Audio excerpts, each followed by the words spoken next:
Hey, and welcome everybody back for another week of Reconnected, celebrating our end of the year episode with Mr. Zachary Bryant from They Live by Film. Zach, welcome back. It's been, I was trying to think about this earlier. Was the last time really May when we did the Vinegar Syndrome thing? I think so. I'm trying to Jesus. think because I'm trying to think what was the last thing we did. I know we did women directors for horror, and then I can't think if we did one after that. It's been a crazy time. Michael Smith is asking how you're not a country music star. Too many letters in my last name.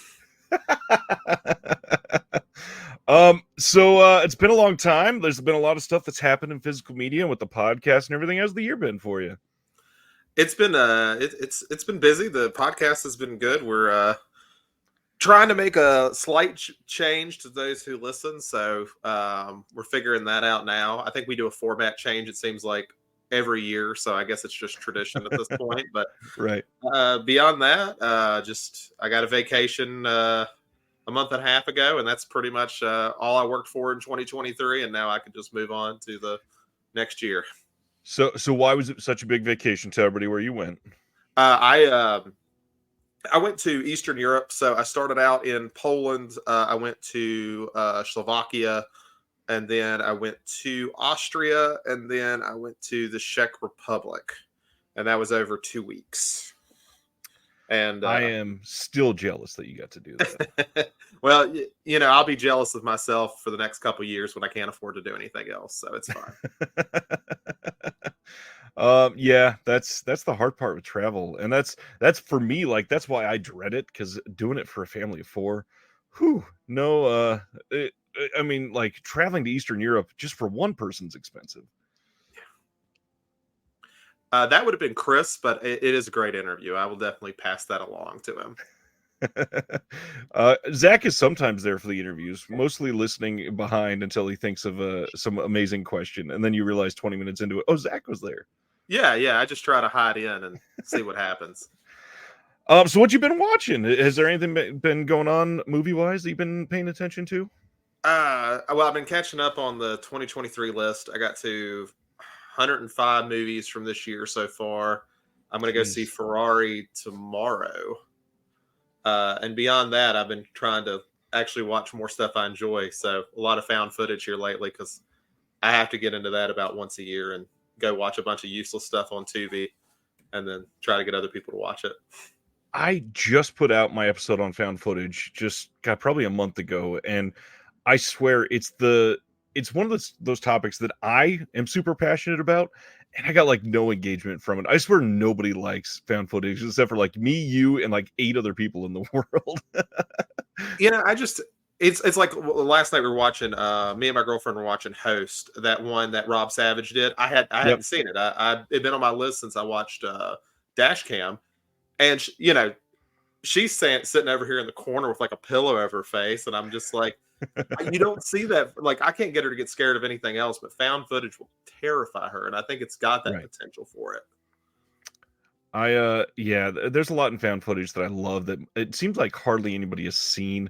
That's the biggest thing, is I just trying to get people to hear about some of these, because they don't get enough of the I guess word of mouth going compared to some of these other films. Or if they finally do, they end up like getting a lot of criticism. Like, I mean, I know the criticism against Blair Witch Project is it's boring, but I'm like, that's kind of what makes that movie work, because it's boring. Like, I adore that film to death. But the fact that nothing really happens is, what made people actually believe it happened, because it's like, well, we didn't see anything. Like, so it could be real. Well, tonight, after our announcements, which there's not that many, which I didn't really plan on there being too many tonight, so we're going to have kind of a big topic. Tonight, we're going to be discussing our top 10 favorite Stephen King adaptations, because I just wanted the world to fight tonight with us. I kind of figured this is going to be a contentious topic for many people. We'll talk about some other recent watches, because I think there's some on my list from this week that you've seen already, and then a couple pickups that I wanted to share from some patrons this week. But I feel like I did much better than normal watching some recent films this week. So The Holdovers. Did you guys see The Holdovers? No, I missed that one, to be honest. There's a lot of movies in my area where it's like they would show up for a week and then they'd go. That was one of them. Dream Scenario was one of them, and there was Yep. another one I just mentioned today, and I was like, I didn't get to, American Fiction. I didn't get to see any of those because they were in for one weekend and left. Yep. That's the worst part about some of these for sure. I gotta say, The Holdovers, I am going to be surprised if they don't pick up kind of all of the nominations. It is that good of a movie. Really? The three leads that are in this, I would not be surprised to see any of the three of them win. Giamatti is deserving of the best actor, probably. The student, he's a new actor. I cannot remember his name at the moment. He's incredible throughout this film. But then Divine Joy Randolph is just remarkable in this movie. It is such a great performance from her. Really, really great combination of the three of them coming with very different personalities and just meshing in this very like brash feeling movie that turns into sort of a feel good movie by the end of it. So it's great. And we got multiple people saying Holdover starts streaming on Peacock tomorrow, just so you May know. have to watch. I do have Peacock, so might have to give that one a watch if it's as good as you're saying it is. Sibner saying Dominic Sena. I think it's Dominic Sessa now that you say that. I think I'm remembering that right. Yeah, it's pretty incredible. Alexander Payne did great in it, but yeah, Giamatti just absolutely embraced his role, and it's easily the best thing he's ever done. But the other thing, the Iron Claw, did you get to see that one yet? I did. I saw it on Christmas Eve. I went to see that and Aquaman double feature. What Very a hell of a double feature. How'd you feel about Aquaman? Aquaman is I actually feel in the minority that liked it. I like the first Aquaman. I like James Wan a lot, so there's my bias there. I don't know. It's a goofy little movie. It's really goofy. It's really dumb, and I kind of appreciate it for that. Like Yeah. I don't know. I was also the type that liked Wonder Woman 84 for kind of the same reason. Like I don't know. I kind of like. I feel like there's a lot of superhero movies try to take themselves like a little too seriously. Even Marvel with all the jokes in it. I feel like it tries to like elevate itself above what it is sometimes, and I just kind of appreciate it saying, "No, we're just going to be dumb and have fun, and you'll enjoy it if it's decently done." Yeah. I saw the first Aquaman. I've not seen the second one. I didn't hate the first one, but it also didn't light the fire that I needed to see all of the other DC films. I think I've still only seen like 3 of the DC Oh EU wow, movies. Yeah. I I'm saw missing that, two. the second Suicide Squad, and then oh god, the one I can't even remember what the third one was. So yeah, that's it. Just those 3. Weird 3 to pile into each other, but Yeah, yeah. and Aquaman 2 is kind of the end of this DCEU, which has been, I guess, if nothing else, interesting. It Yeah. was a very interesting 10 years. So Iron Claw, how'd you feel about this one? I liked it. I think I had an expectation that it was really gonna like get to me like more than it did, and and I was a little bit. I guess I don't want to say I was disappointed because I really enjoyed it, and I have to give a movie credit that when it's so depressing, they just cut out an entire brother because they just don't want to hammer it home anymore. I kind of appreciate it for that, but yeah, I thought it was good. I thought it was really good. I think I went in thinking it would probably hit in my top 10, and when it didn't, I think I left a little disappointed because of my expectations. But what did you think? This is weird. I walked away from it thinking it was about a 4.5 star film, like really felt high on it. But then thinking about it over the next couple days, I think I've lowered that to about a 4. And I Mhm. think the only reason I felt so hot on it in that moment, and this isn't really a spoiler. I kind of hate saying this because it takes the wind out of a slight part of the emotional parts. But Zac Efron has a line near the end of the film that says, "I used to be a brother," and that line gutted me in the moment, like immediate tears. That was the only thing that got to me.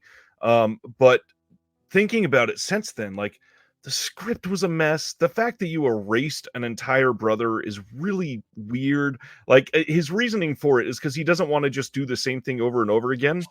But that's kind of the problem with the Von Erich curse, like that they're going through these things over and over again.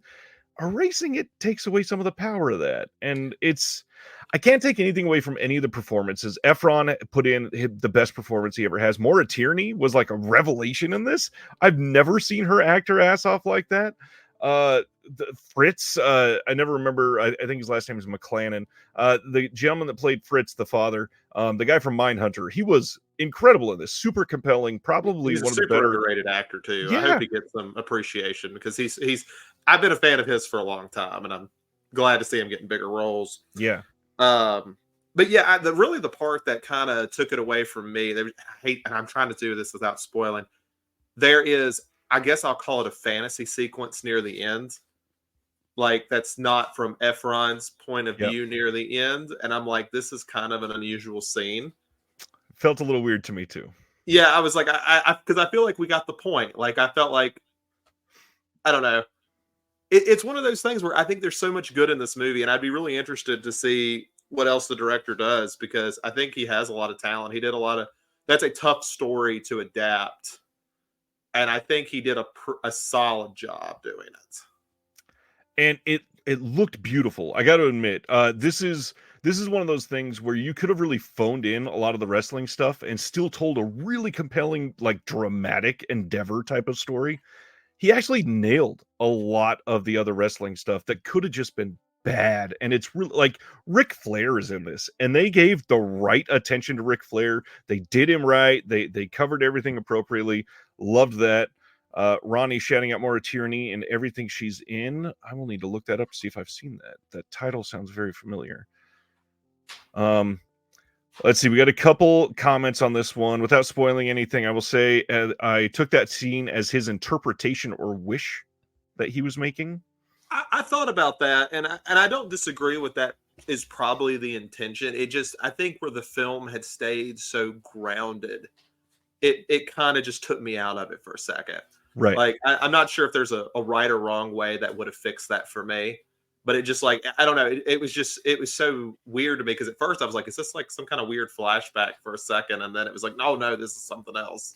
So it was just one of those kind of moments for me. Yeah. And then we got a couple people, one saying there's only so much to put in a 2-hour film, and then Yeah. unless you add another 45 minutes to an hour of footage, which I agree, but also it's a 2-hour 20-minute film. They put a lot into there. I also feel like this story is so complex. This probably should have been like a 6-hour HBO miniseries. Which they cut out the fake brother, right? Like I know there was a guy. What was his name? Lance. Yeah, I think they show him, but they don't mention him. They show Yeah, him I in like think a one quick lot of scene. his stuff got cut, if I Yep. remember correctly, because it's interesting, but it's not important to anything really going on. Yeah. Thanks for the thanks for the translation there, Erica. I was like, everything she's in sounds familiar, but no, you're saying literally everything that she's been in. Um, I yeah, I don't know. Cutting out the entire brother is weird, and the fact that he had the same fate as one of the other brothers shouldn't take away from the power of that. I don't know. It's still a great film, and I really hope everybody watches it. Yeah, I think the only part makes it cut harder is because I mean I don't know if I can't remember if he had a note or not, but I mean he was kind of I know he felt ignored or he felt Right. overshadowed. So to have him Well, cut out of a film to be literally overshadowed is yeah.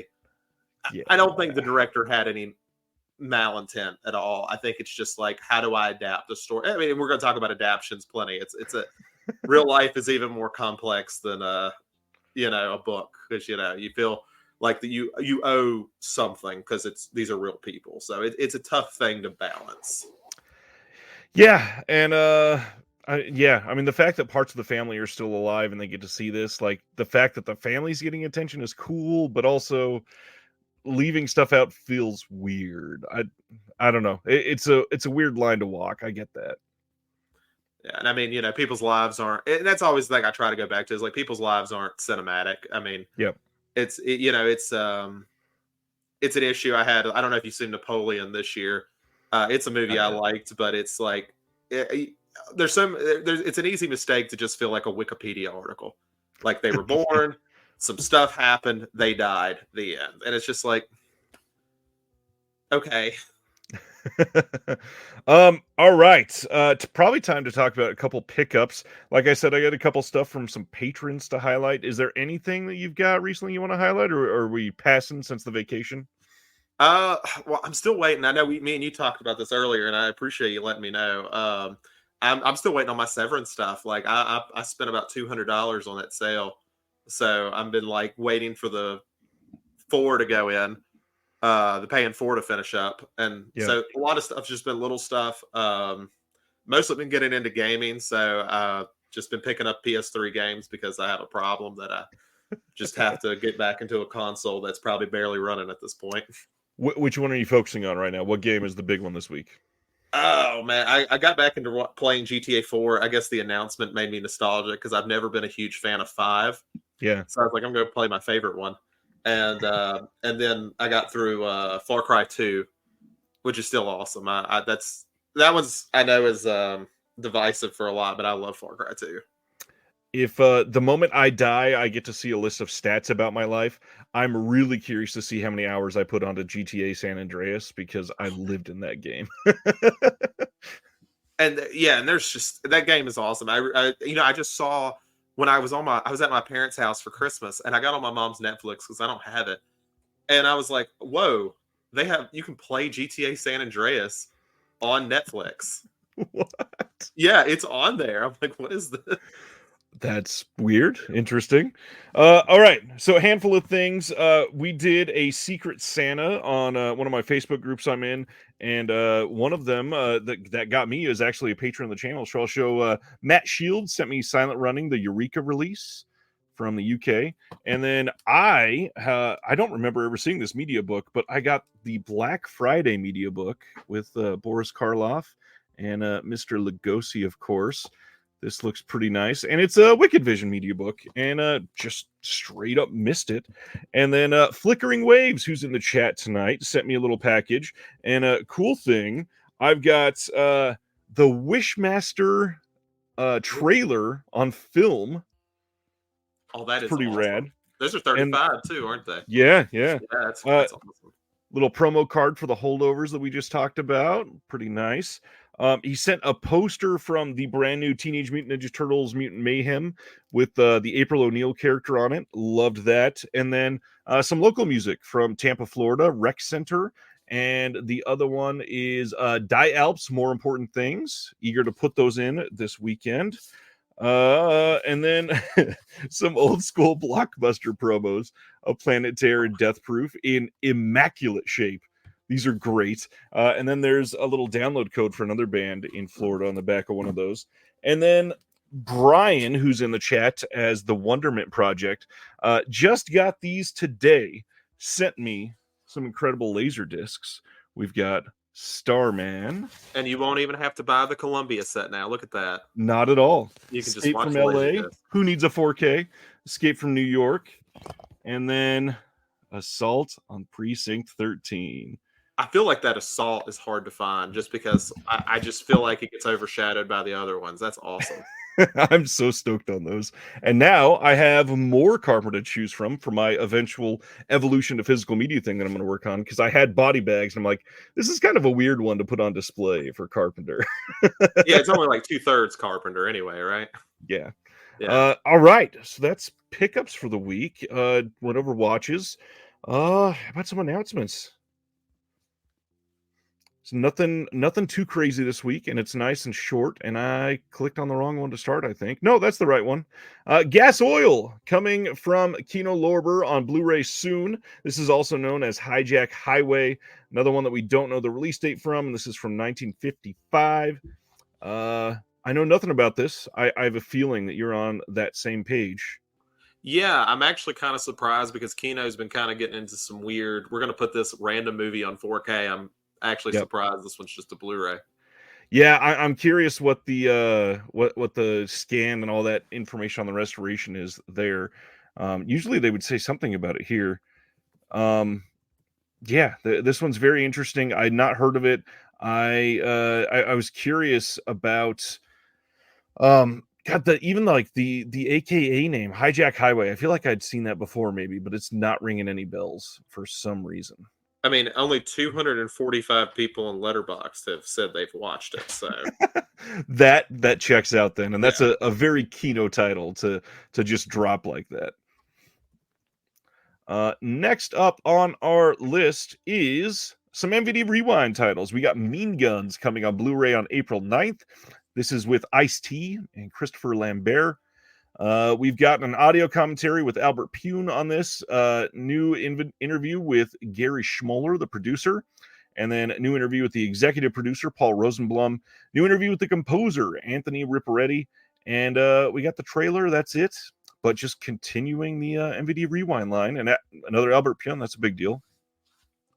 I need to get more into MVD. The only one I have is I got Vampire's Kiss. That is currently the only one I've had. Wow. They've got some pretty good titles on that line, too. And they're up to, gosh, this will be number like 54 or 5, I think. Yeah, it's one that's been on my list. Like, hey, when I get some cash, I'll get some. But I think they had a sale during like November, right? And I meant to get some, and I think I spent it all on Severin stuff. So, of course, yeah. That's the hard part about November. Everybody's on sale, but you kind of blow it on the first 1 or 2 sales.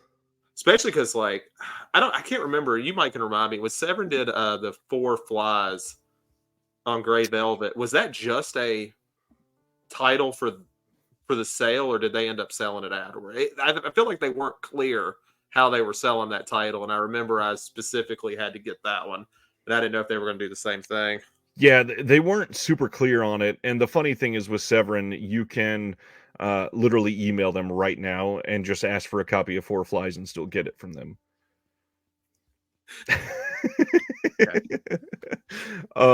It is kind of weird, and they did say, like, I think they're planning on doing another release of it in the future, but they don't know how to give it.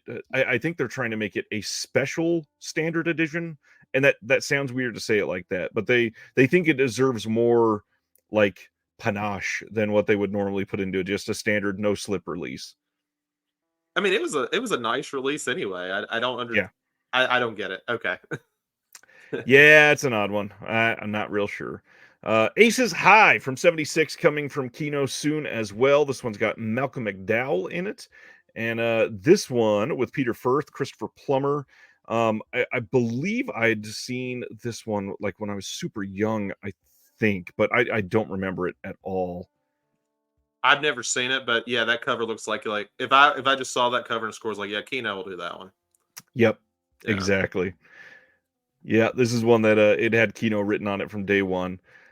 This one, though, is an interesting one. Kino is releasing Rampage from 1987 on 4K. This is finally coming. The William Friedkin film, starring a bunch of really interesting character actors, and it's supposed to be pretty great. They also listed a couple comments on their Facebook page after this.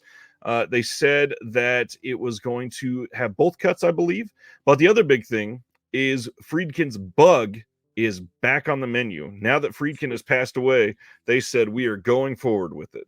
So were they able to get anything with Friedkin for this release before he passed? They haven't announced anything yet, so I'm going to bet that this only went into production because he passed. They probably had the rights and were going to push it back, and then he passed, and they're like, okay, now we can just get to work. This is slightly off topic, but I was just curious when we were talking about stuff we watched. Did you watch the Kane Mutiny Court Martial, the TV movie he did right before he passed? Not yet. I've been dying to see it. The people in the Discord that have seen it, most of them seem to love it. It's so good. Like, it's very I always say Lumet because I always think it's LeMay, but I think it's not pronounced that way. I think it's Lumet. Yeah. Yeah. It feels so him because of how well they do with just sticking in the courtroom. I think the old one that they made before, they would flash back to what had happened. Yep. This one's just so much better because they have the confidence to just stay in this courtroom the whole time. It's really worth watching if you get a chance. Damn it. All right. I will check it out. Sivner posted a comment that I got to go back to. Imagine if there was a standard release of 4 Flies and it came in a big hard box with a book. There'd be blood on the streets. Yeah, that'd be hilarious. I could, but you know what? I can believe it to be true. Sivner says, I can see Kino putting out Jade and Rules of Engagement, and Silent Animals asking, that's a TV movie. That's Lance Reddick's last film. Yeah. I mean, it's sad that you lost Friedkin and Reddick in the same movie. Yep. Yeah. We'll talk about TV movies here once we get to the. Yes, we will. Plenty to talk about, but there are good ones. They're just not as common anymore. Well, and I got to ask everybody's opinion because I agree with John here. How do we feel about Bug being back on the menu because Friedkin passed? He says it feels a little icky. It does feel, it feels a little awkward to me that they were like, Friedkin's hard to work with. We're just not going to do it. And then he died, and they're like, well, actually. Yeah, I mean, the hesitation for me is just more of what could have been if they had just went ahead and just pushed through with Friedkin. Like, Right. I mean, it's such an interesting film from him, and I don't think it's one he disowns. And I actually think he likes that movie quite a bit, which I do too. I'm a big fan of Bug. I would have liked to have had him work on it just because I think there's more to learn about that film because it's kind of been neglected. Yeah, I'm eager to see it. I'm hoping they do right by it and it looks decent. It just feels a little weird. I get it. Next up, lots of Kino so far. February 27th, 4K from a little student film director named Stanley Kubrick, I think. Film Fear and Desire from 1952 coming on 4K. We got a new audio commentary by Eddie Von Mueller on the 70-minute cut. New commentary by Gary Garani on the 62-minute cut. Then we also have Flying Padre from 1951. This is a short film by Kubrick. This is a 4K restoration from the original 35 millimeter print, which is so rad that they're doing this. Day of the Fight from 1951, another short, another 4K restoration from that 35 millimeter print. The Seafarers from 1953, another 4K restoration. This one from the 16 millimeter AB camera negatives and a 16 millimeter print, and a couple trailers. But I mean, this is really cool. I'm so glad this is coming out like this, and they're just continuing to give love to some of these. I have Kino's last release of this. It's not their main line. I'm trying to think what the line is called. It was like an educational one. It had like it didn't have a traditional slip. It had a slide box. Right. But I'd have to go back and see what it was. I don't think it was their main line though. So it's interesting to see them go back to this. And this one, even if you have the old one, this one has those shorts, and that old one did not. So that's a pretty big More deal. thanks, Cooper Cated. This movie and all those shorts, good. All in one convenient place. Celeste is saying it's the Library of Congress line. I think that was it, yeah, because they have a bunch of information on it. I've only watched the movie once, and that was plenty, but I'm still probably going to buy this. I just hope we continue to get the rest of them. Like, I think I just wrote about this in the zine, actually, for what's about to drop tonight or tomorrow. Hello to everybody that is waiting on that. But we need the newest one from him. We absolutely need a 4K of some little Nicole Kidman action going on. And if they can't give us Eyes Wide Shut, I don't know why they couldn't, though. Is that the only? I'm trying to think what's missing. Is it Barry Lyndon and Eyes Wide Shut? Are those the only two missing in 4K? Because Killer's Kiss is getting one or has gotten one. Right. Pass of Glory is getting one or has gotten one. Yep. The Killers is getting one. Yep. Barry Lyndon doesn't have it. The Shining has it. Clockwork Orange has it. Lolita needs one. That's right. So those are the only three left. I think so. And Lolita would be, and they need to do it, but and it shouldn't. I know it'll be controversial for people who haven't seen the movie, but it does definitely need a good release. Yep. Celeste says, I think Criterion have Barry Lyndon and Eyes Wide Shut. I mean, I wouldn't be surprised if they still had Barry Lyndon. Eyes Wide Shut definitely needs to get a release, though. Did they do a DVD release of that or a Laserdisc, or do they just have it and just sitting on it? I think they just have it now, and they're probably waiting on 4K restoration stuff to be done. Gotcha. Next up, I think we mentioned this last week, but my interview with Alexander Heller Nicholas has been making some rounds. This is the one that's gotten the most views for quite some time. So if you haven't watched it, give it a watch. It's a fun one. I think I told you a while ago, I'm making through all of yours because I got so behind. So it'll come. It'll probably be like January, February by the time I get through them all. But yeah, we trade off on that. I think I'm still, I think I'm in like August for you guys. Oh yeah, then by the time we actually do some type of switch, it'll be like, that was. It'll be next year. You'll be switching back already. You'll already know if it didn't work. Next from Kino, February 27th is the 17th entry in the film noir The Dark Side of Cinema. However, this one is slightly different because it's basically an Edward G. Robinson set. This has Vice Squad, Black Tuesday, and Nightmare. I know that many people love Black Tuesday, and that's the one that they're going in for. This is a pretty big deal for people that love Robinson, and I hope people love this. I'm wondering, have you kept up with all of these, or has anybody kept up with all of these? No, I pulled the cord a long time ago on these. The fact that they have literally said around, I think it was like number 14, they said, yeah, we could still do like another 12 of these. I was like, whoa, pump the brakes, sir. And then because they picked it up right when there was like Columbia Noir, and I think Fox had a noir set, and it's just like, oh, Adam from the podcast I know is incredibly happy with all of that, but I bet I'm not enough into noir to do that. Yeah, and even for Adam, especially because Indicator's got most of those noir stuff coming out. They've got the Universal Noir. We didn't mention that. There's so dang many. Isn't Radiance doing one too? They're doing one called World Noir. That's actually, I think, is shipping right now. It's the final release of 2023 for them, and it's got to be a good set because people are already like giving it rave reviews. I need to get into Radiance, but I don't want to. They're remarkable.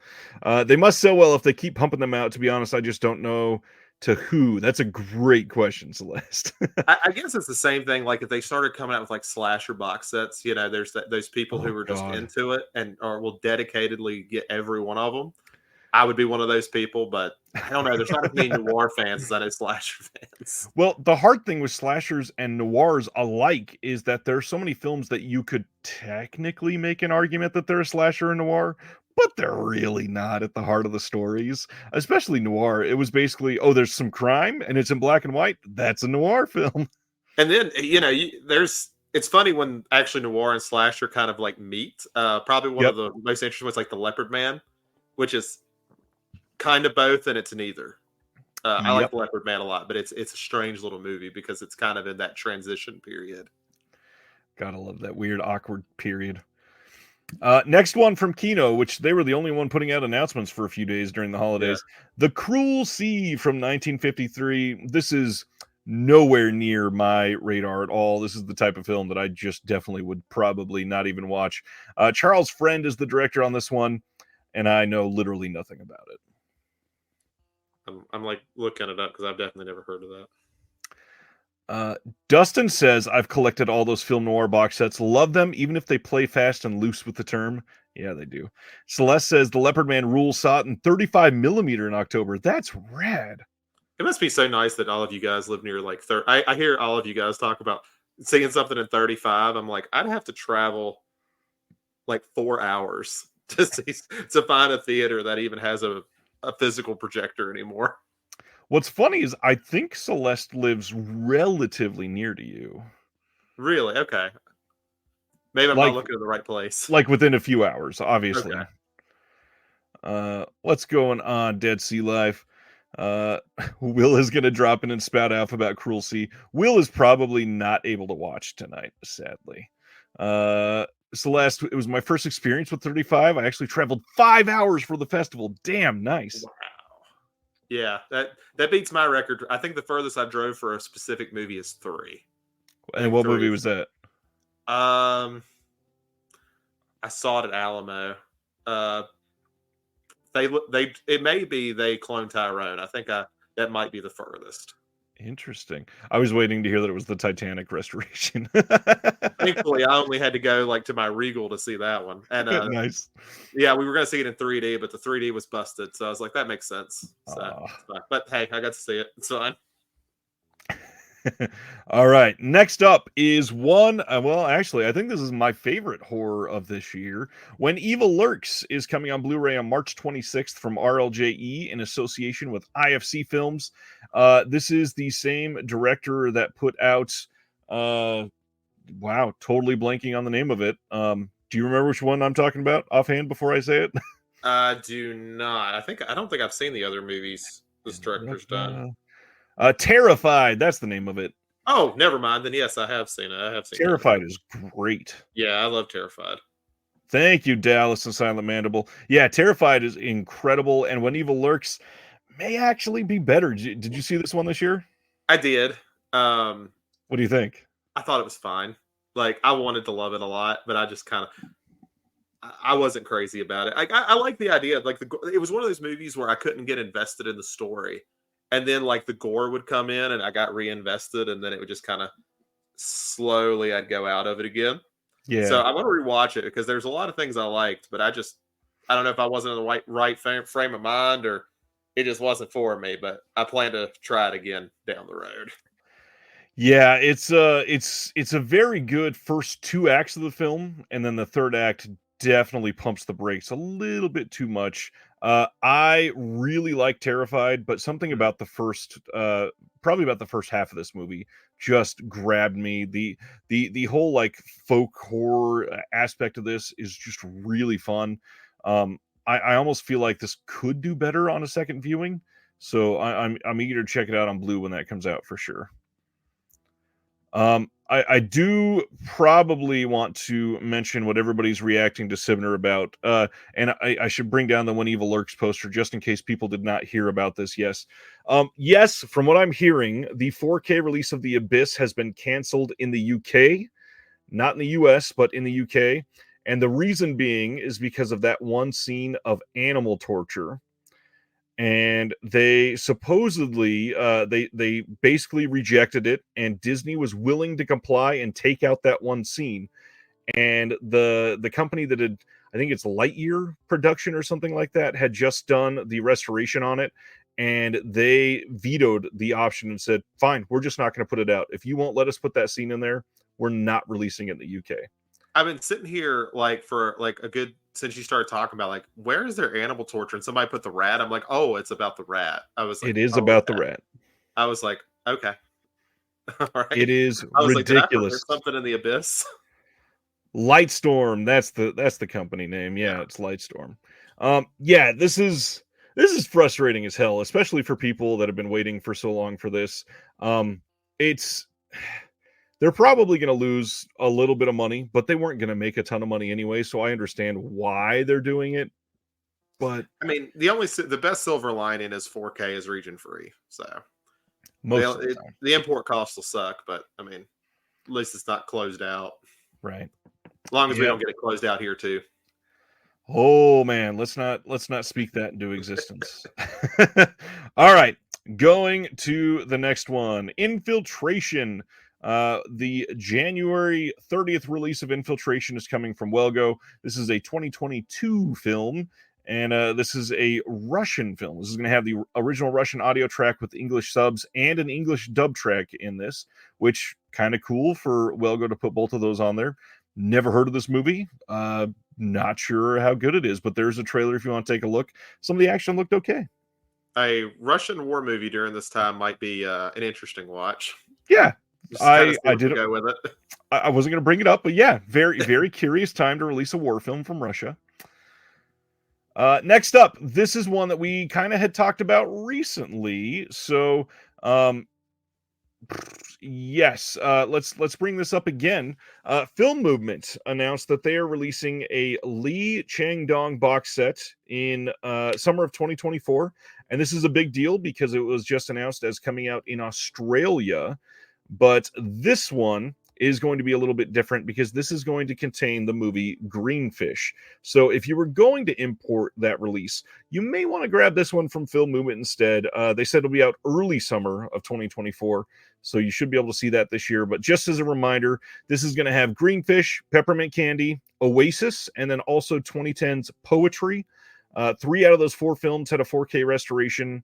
And then the 4th one, which I believe was Poetry, that one also had a 4K restoration technically, but it was a 2K intermediate that was blown up to 4K. So not quite a real 4K restoration. Yes, Celeste is asking, I heard that Kino canceled their 4K of Duck You Sucker, but I couldn't find confirmation. Anyone know either way? Yes, it is canceled.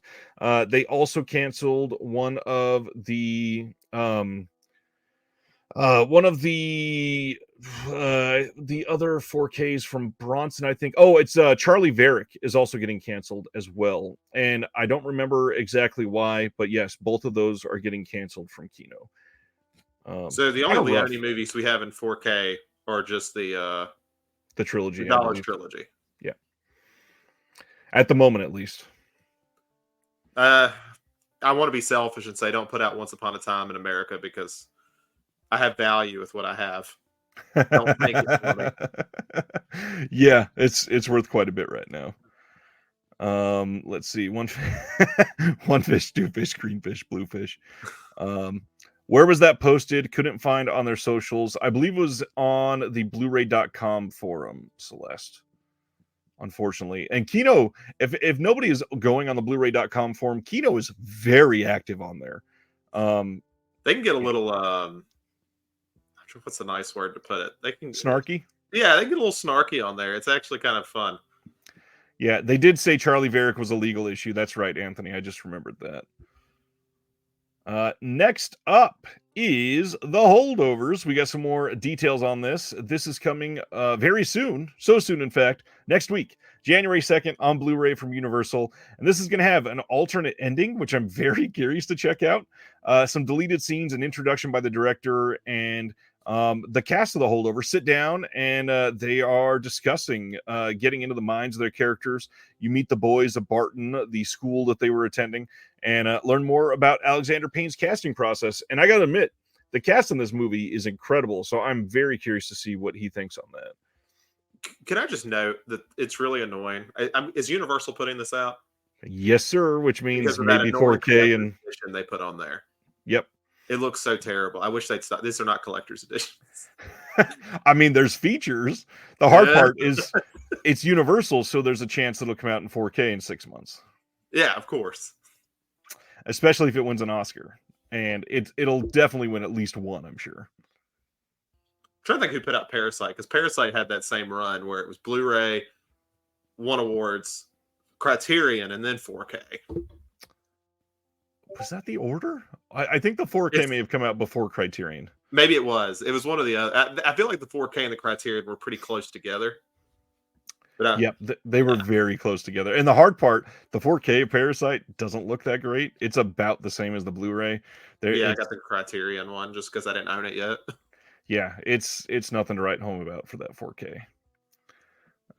Next up, oh god, March 5th, we are getting a Walmart exclusive Blu-ray steelbook of Kickboxer from 1989. And man, if I did not get many comments on the art on this today. Are you a Jean-Claude Van Damme stan? I wouldn't say a stan. I like some. That is not encouraging me to buy the steelbook. That doesn't look like Jean-Claude Van Damme. No, it reminds me of Interstellar. Do you remember the Interstellar steelbook from Best Buy where it did not look like Matthew McConaughey? Yeah. At all. Yeah. Now, here's the thing. I like the style. It's a decent art style. I just wish it looked like the characters a little better. I don't... Also, like, why is he this weird pale blue? I mean, it feels like it's one of those things where I hate to sound like cynical, but it almost feels like very intern color theory thing, like teal and orange, blue and orange, yeah. Michael Smith. I don't own a single movie with Jean-Claude Van Damme in it. I own the fourth Universal Soldiers movie. That movie's awesome. I've never seen another Universal Soldiers movie, but I can say that one's good. Yeah, this is odd, and it's coming from Lionsgate. There was a rumor, I believe Felsher kind of started the rumor that the Vestron was maybe going to put this out. It is coming from Lionsgate, and there's no Vestron symbol on the spine, which in a moment we're going to talk about another steelbook, and we'll see that there's a Vestron symbol on the spine. So it's a little rough for Lionsgate from their yeah. Like I don't know. It's I don't know. It'd be interesting to see how this whole because I guess Walmart's getting all of Best Buy's stuff now in 2024. They're getting a lot of it. And here's the thing, and I again, not to hype the zine up too much, but I do mention this in this month's zine as it's coming out right now. From what I've been told by somebody recently, it is not a given that Walmart is getting every exclusive Steelbook, but it's literally, unless there's a pre-written contract from a company like Lionsgate, they definitely had one, and Disney had one previously with Blu-ray, but on literally an individual title basis, companies have to negotiate a steelbook or not. And that's why something like The Creator got a steelbook in the UK, but not the US. Nobody wanted to pay for the rights for the exclusive for The Creator because they didn't think it would sell. So we just plain did not get the steelbook in the US. And I'm guessing it's not looking great because I mean, I know a lot of this is down to focus testing and saying, well, sci-fi's not, Yep. steelbooks aren't selling great. So, because we just have a bunch of them stuck at Best Buy. So The Creator didn't make enough money to do it. Because I mean, what was funny is I think we talked about Avatar. I think you said the first Avatar steelbook is kind of hard to find, but the second one, there were hundreds of them. It felt like, Yeah. I waited months to order that one, and I got The it. hard part about that one is they were selling it for $40 for Yeah. months and months, and it just recently went on sale, and all kinds of people were posting pickups of it. So price is definitely a big part of that. Let's talk about some more steelbooks, though. We got, well, after this, I guess. March 12th, Decal is releasing the ISS. This is coming on Blu-ray. This is not even out in theaters yet. This is The releasing on concept January looks cool. 19th. Yeah. And it looks pretty great. I'm very curious to see this one. Yeah, it's I don't know. I like a paranoid thriller. I'm all into it. Same. I think we got one more Decal to discuss first. Yeah. March 12th, Decal is also releasing Ferrari. Right now, it's only listed as a Blu-ray. This will probably only get a Blu-ray. But for a Michael Mann film, I really hope Decal improves their encoding. Even though I hear Ferrari's not great. Did you get to see Ferrari? Seeing it tomorrow. Perfect timing. Yeah. I hear Penelope Cruz is incredible in this, but everything else is pretty much a letdown.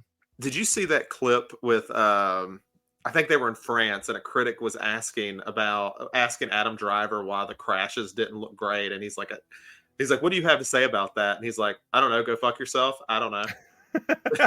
I saw that meme. I didn't see the full context of it. I just saw him saying that. Interesting.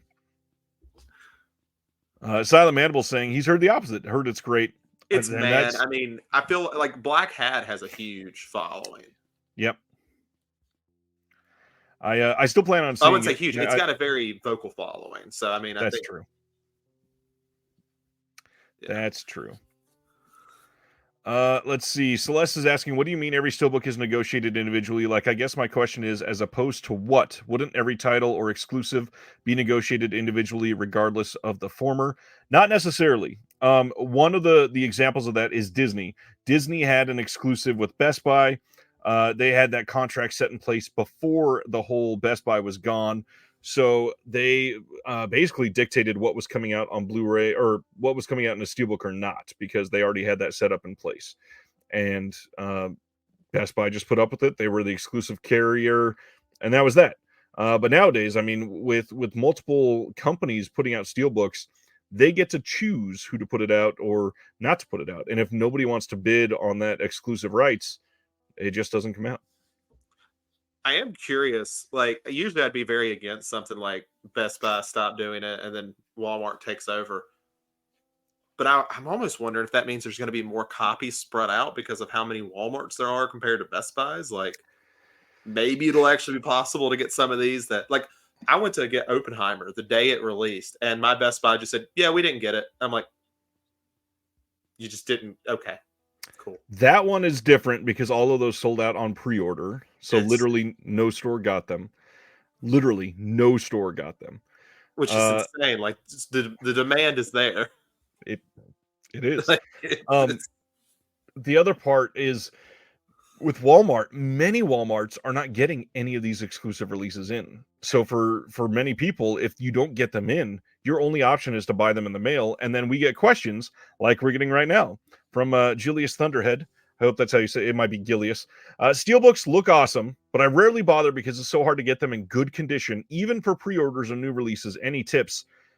No. Don't order from Best Buy, but sadly you have to order from Best Buy.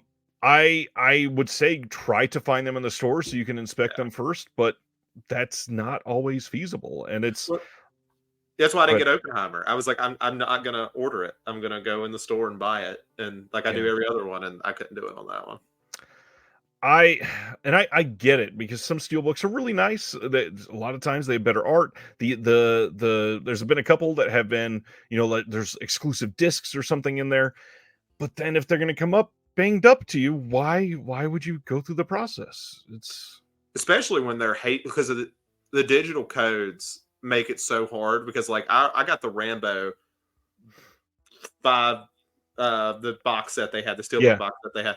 And I didn't notice any damage until I had opened it up. And they gave me such a hard time about that. And it wasn't like I'm not one of those people, if there's a couple scuffs, it's going to bother me. right. But this was a huge dent that I couldn't see until I took the paper off.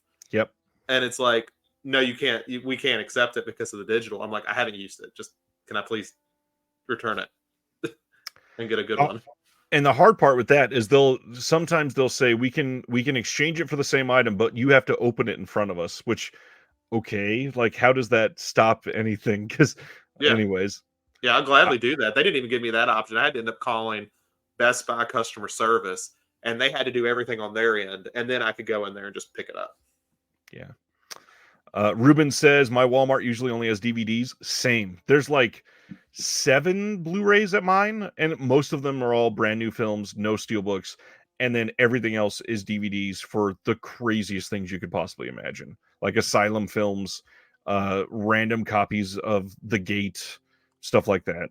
The section of just like indie horror is very fascinating. It's just like they even have like a whole section for it. There's so much. It's so weird. And they're all on DVD. Indie horror DVDs, Yeah, every time. specifically. Next up, March 12th on Blu-ray from Relativity Media is Freelance. This is the brand new John Cena and Alison Brie helmed like let's have an adventure action movie that's coming out. Yeah, this to me feels like The Lost City. The trailer looked like The Lost City. It feels like it's the same thing. It's such an odd genre. Can I just say poor Christian Slater? I want to see Christian Slater in something big again. I feel like he Yeah. could still do it. Mr. Robot was a really good role for him. I was hoping that would open him up a lot more. Yeah. Because he's good in that. Darn.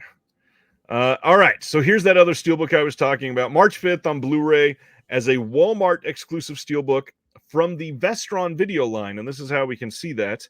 When you zoom in, there is a Vestron icon logo at the bottom of that steelbook there. So it looks like Kickboxer is not going to be a part of the Vestron line like was rumored previously.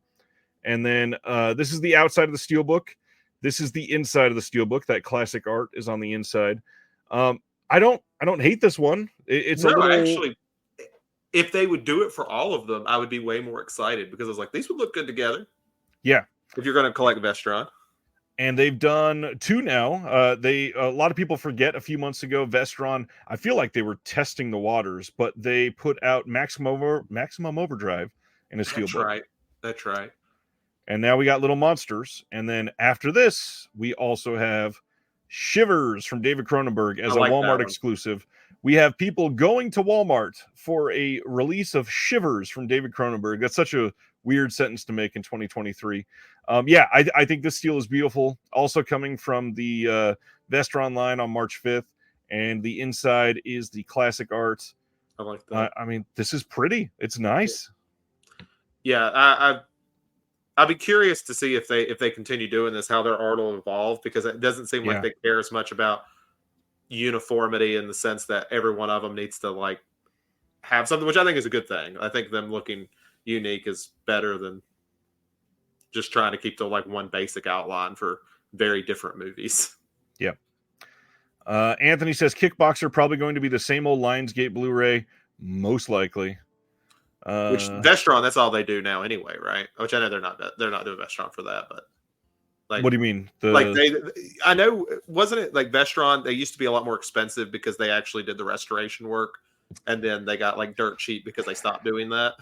That's what it feels like because the quality went down, starting actually with Little Monsters that we just talked about. That was the first one that was kind of icky looking compared to the rest.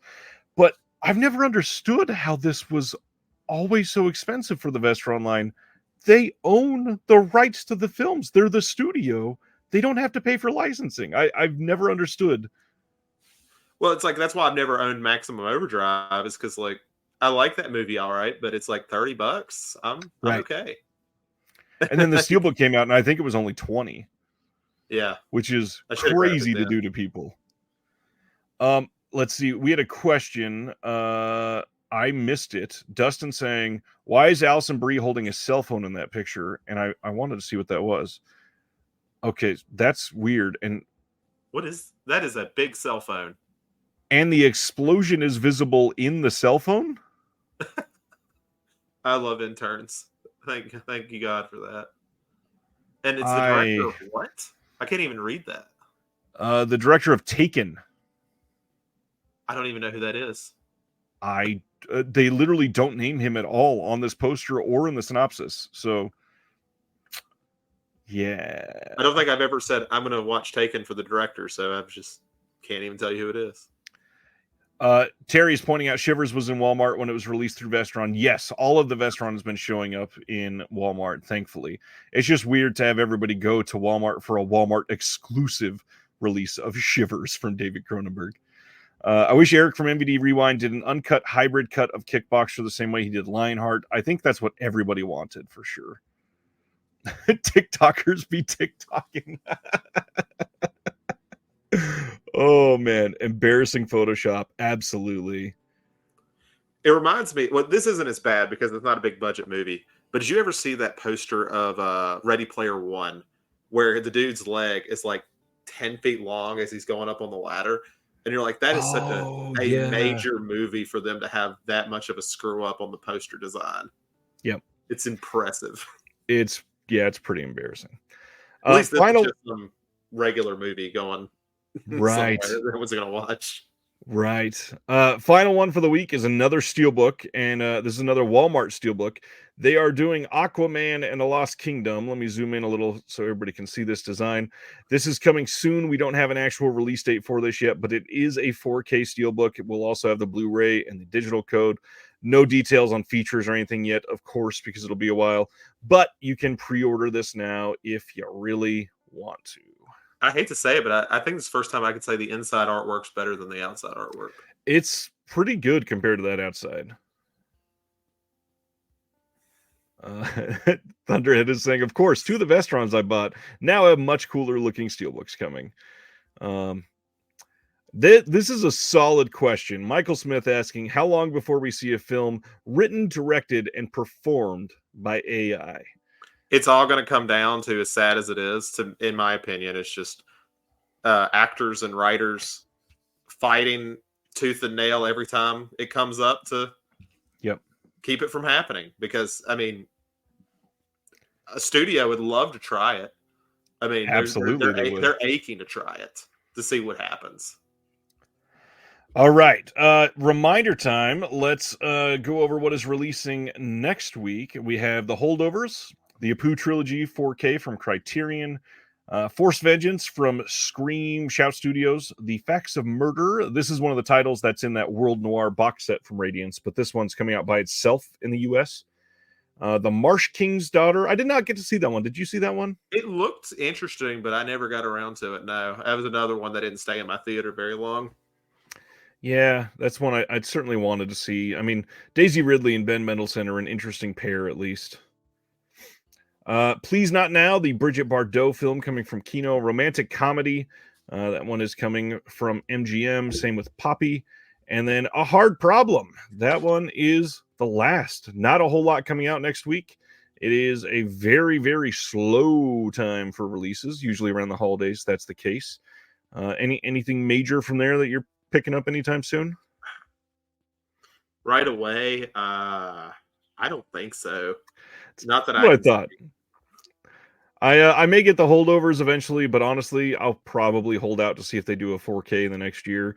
I imagine this one probably will get a 4K after award season, and wouldn't be surprised if that even were overseas first. That seems to be happening with like Turbine recently, for a few titles from Universal. So I imagine it'll come eventually. And Ronnie says another Dirty Dancing. Is that there?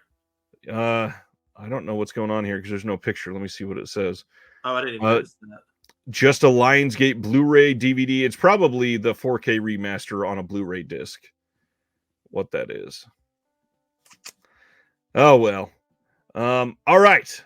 It is time, my friend, to have everybody start discussing the one, the only Stephen King. And so this one is so interesting because no matter if you like love Stephen King's writing or not, if you are a horror fan, you have no choice really but to see many Stephen King adaptations. It's so odd that you could not even know that you were, hooked on Stephen King and yet love the source material and you've never read a book of his in your life. I got to be honest, I've only read a handful, and it's been a very long time since I read them. So tonight, while we are discussing these are going to be favorite of the adaptions. These are not the best adaptions for what the story said and what they put on screen, and it's the best way to adapt that specific story. These are our favorites. And now, why Stephen King? Why is Stephen King a big deal for you, Zach? Uh, it's because I'm a stereotype when it comes to being a horror fan. I started with reading Stephen King. That's really how I got into reading. I've read probably up to, I'm trying to think what book it would have been. Probably Doomickey. I had read probably 95% of what he has written. Wow. Since then, it's closer to probably 50. I'm very behind. I think Stephen King gets a hard time in his modern writing, but I do think he still comes up with a lot of great stuff. I still think he's a very influential writer.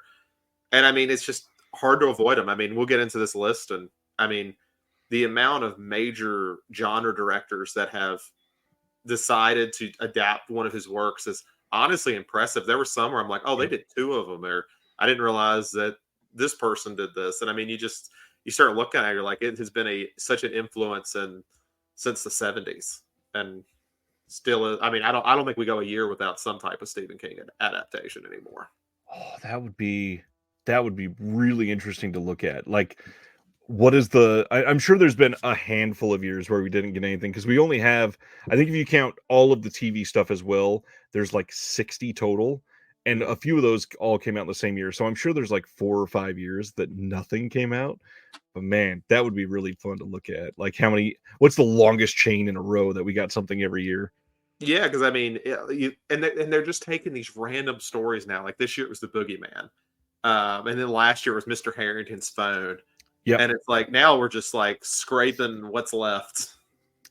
Yeah, and I mean, even just a few years ago, the story that everybody had been told for years, like you can't possibly adapt this one film that we're going to talk about, at least on my side tonight. And now we got that because somebody that has found himself adapting multiple King stories has take it and ran with it, and it's pretty damn good. So I would see what everybody has. I will try to highlight as many comments as I have, but we're going to go through a full top 10. I actually have 4 that are pretty close to my top 10. So after we get done, I'll name a few that are close. So why don't you go ahead, start us off? What is number 10? We'll get to. I'll wait till we're at your point to get to the honorable mention. So I will just start us off real easy. I would actually have liked this one to be higher up just because of John Carpenter directing it, but it's got to be Christine. Dude, we have the same 10. Oh, did we? So we could just talk about this one right Nice. now. Great. Yeah. Have you read Christine, by the way? I have not. I've never read Christine. It's nothing like it. Like if you go in expecting it to be like, it is nothing like it is. When you talk about bad adaptations, in that sense, it's not good. But as a movie, it's awesome. Like I don't know. It's just there's something really cool because in the book, it's much more of the ghost of the dude who they bought it from, whose name is escaping me now, sits in the passenger seat and is controlling everything. Where this one, I actually like that it's just, is it the car or is it Arnie doing all these horrible things? And I think that's just like a really cool way to go about it. It's much more simple because I think that's more of Carpenter's thing. It's how simple can we make this story? Right. We don't need ghosts. This one is great, and the real big thing I want to say about this is this one might even be tainted and biased a little bit why I love this so much, just because the damn practical effects in this are so impressive with the car. I mean, the fact that we have Carpenter undenting this mangled ass car and making it So, look pristine. It is such a there's 2 or 3 scenes where it happens, and it's like no one even tries to do that in 2023, and it just shows how much better this is. Like the texture of those scenes, it makes me want to just run my fingers over the car and go, "How the hell did you just do this?" Because this was immaculate. and it comes from a carpenter who's been very open that he made that movie because he needed money after Yep, the thing failed and he got fired from Firestarter. And it's like he can do that and not care. You have no excuse. exactly. Yeah, basically like didn't even have that much invested in it and just shit it out. And we're like, yeah, this is really great. I love that. Yeah, and I mean, it's I always think it's funny the movie they were so this is another thing you don't really see as much today. They were so scared of that movie being PG that they said let's just add as much cursing in it as we can so we don't get a PG rating. Yeah. Oh, good times with Carpenter. All right, number 9. Let's jump to yours Oh, since we have the yep. same 10. All right, number 9, I have let's hope it's different. I have a Silver Bullet. It is different. Okay. I still have yet to ever see Silver Bullet. I Silver Bullet. I wanted to rewatch it before we did this list, but I didn't quite get to it because honestly, I was going through. I kind of get a little off tangent here. I was going through some ones I hadn't seen in a while, and I was like, I'm going to rewatch Cujo. I have good memories of Cujo. Cujo was. I hope it's not one of yours, but Cujo was not good. It's not. No, it's not a good movie. It's really boring. I don't need to hear about it. Like I was so it was like when do we get like I know this is like a king person, like this is in the book, and I remember it being in the book. But for some reason I was like, that's what they cut out of the movie, right? Because Right. this is 90 minutes. I don't want to spend 45 minutes talking about infidelity. I'd like to see the dog do something. Yeah. It was that one, and I watched it chapter 1, which I'll be interested to see if that's on there. I was actually pretty disappointed by that one. So it was one I really wanted to get to because I have such a good nostalgia for it. And I think it holds up because even like it's probably been 15 years since I've seen it, and I still remember like the transformation in the church. I remember them treating like there's a scene where they treat like the making of the bullets like they're building Excalibur. Like it's almost like this fantasy element to it that's just really cool. It's a very tropey but unique not vampire werewolf story. So if you haven't seen it and you like werewolf stuff, definitely check it out. Yeah, I definitely need to check it out. I've heard a lot of good things. I feel like I need to go on like a month-long werewolf kick. It's been years since I've watched, like properly watched American Werewolf in London. Show my wife has still never seen Dog Soldiers. Um, Have you ever seen Late Phases? I don't even recognize that title, I don't think. Late Phases is really good. So it's about a blind veteran who's sent into a home, and he realizes that these elderly people who are getting killed in his community, he starts to figure out himself that it's a werewolf, and he like preps for like the whole month to fight up against it. It's really good. The guy, did you ever see Stakeland? Yes, I love Stakeland. The main guy who played in Stakeland, he plays the veteran. I wish I could think of his name right off, Yeah. but he's in Late Phases, and it's really good. I also still need to see that Jim Cummings one that just came out a few years ago The too. Wolf of Snow Hollow is That's the excellent. one. Yeah. It is excellent. Yeah, so it would be very fun to have like a month long werewolf deep dive, maybe soon for me. Dustin is saying this is the first time I've heard negative things said about Cujo. It's incredible. The domestic drama of the first half makes the horror of the second half hit all the harder. While I agree with that, it does make it hit harder. I kind of prefer the Pack. Came out a handful of years before Cujo, and it hit a lot of the same things, even with like the dog attacking the car. And I think the Pack crossed the line a few places that Cujo was unwilling to. It's I don't know. Cujo it meanders a lot, I think. And I just don't. It's hard to find anyone likable. Like I think Dee Wallace, she does such a fantastic job in that movie. Like no hate to her, she's awesome in it. But I just keep watching these scenes, and I get it's the point. It's like this in the book. I'm not the biggest fan of the book anyway, but it's like all these people are like, yeah, I'm sure the dog's fine, and they just ignore it. And I'm like, these people are awful. Like take Yeah. the dog to the vet, Jesus. Like he's just so like it's just like I don't know who to root for in this movie besides the kid probably shouldn't die. He didn't do anything. Right. Well, this is going to be funny timing for my number 9, because you just said I'll be interested to see if it's on the list, and a lot of people are going to be upset, probably with what I'm going to say about all this. But it chapter 1 and chapter 2 combined are my number 9 spot, and I gotta say, I've never read the full book. I have started it and never got through it. I understand that it's very different than the movies, but for me, this one especially, and I obviously love the miniseries, it from the late '80s as well.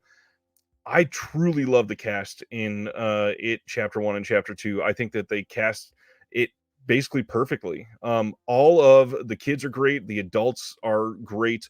I understand that part 2 for a lot of people are is rather off-putting, but I really like it. I really like the restaurant scene at the beginning. I like the way that they uh sorry, I've never sneezed on live before. Bless you. Thank you. I really like the way that they attacked a lot of the actual mythology that I feel like the miniseries was sort of lacking a little bit when it got to the adult side.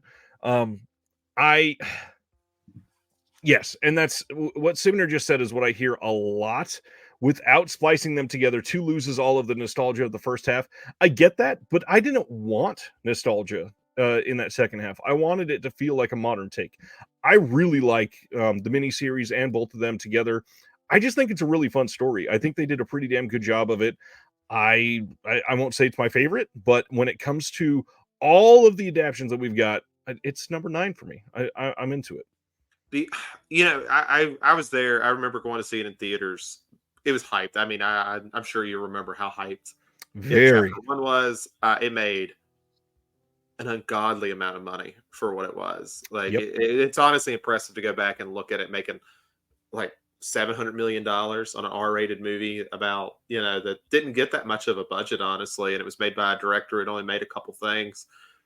I think going back to it years later, the only issue, the biggest issue I really had with it, and I think this was probably brought up even when it came out, is the movie is really, really good at this background horror stuff. Like, the librarian staring at Ben as like he's reading the pages, and if you don't notice it, you don't notice it, but it's there and it's really cool. But then it's kind of underdone to me when it's just like shaking, running towards the camera. Like it's like it's that it's just one of those things where it just kind of doesn't take me out of it. It gets the scare it needs to, but then I just feel like it's gone. Yeah. Like all that build up is just gone for me a little bit. I am interested in going back to chapter 2 because I've read so many people who have this interesting thing where they actually like chapter 2 a lot better and they didn't like chapter 1. So I'm kind of Right. interested in going back because even in the book, it's the issue of I'm really interested to see what's going on with the kids because it's just more tense. Yeah. Like when you're reading what's going on with the kids and stuff. But yeah, you should read the book if you ever get a chance. Like listen on there's a couple good audiobooks of that one. I'd really recommend it if you're an audiobook person. I need to. I really do. I won't say that I will, but I need to. I know that. I um, mean, Go ahead. I was going to say the only thing I would say is if you don't read anything else by King, and this movie definitely won't be on either of our lists, I'd be completely shocked. Definitely go through the Dark Tower series. I still think it's the greatest thing he's ever done. I think it's some of the greatest fantasy novels ever written. They're so good. They're excellent. Yeah, lots of people giving comments on it chapter 2 specifically. A couple defenders, not many, but a couple.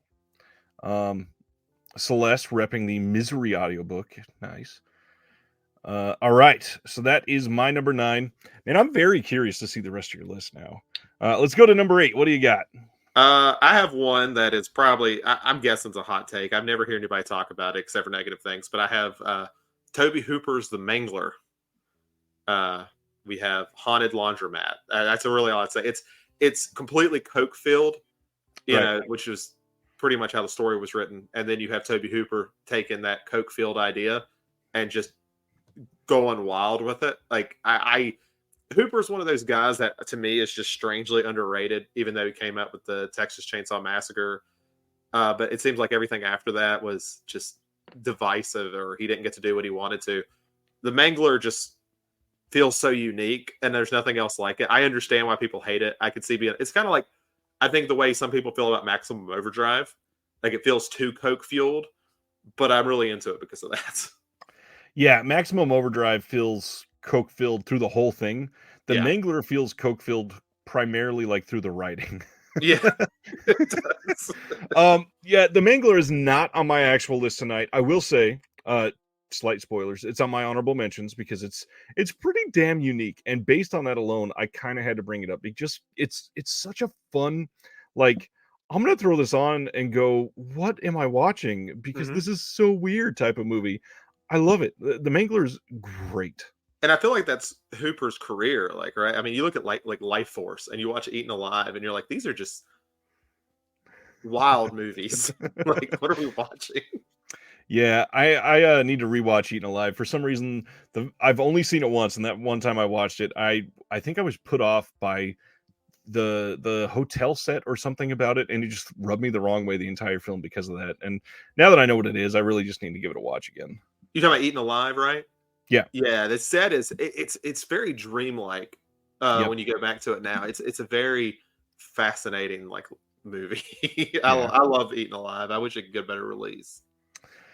All right, my number 8 is probably higher on many people's list, but I'm gonna go with Stand By Me.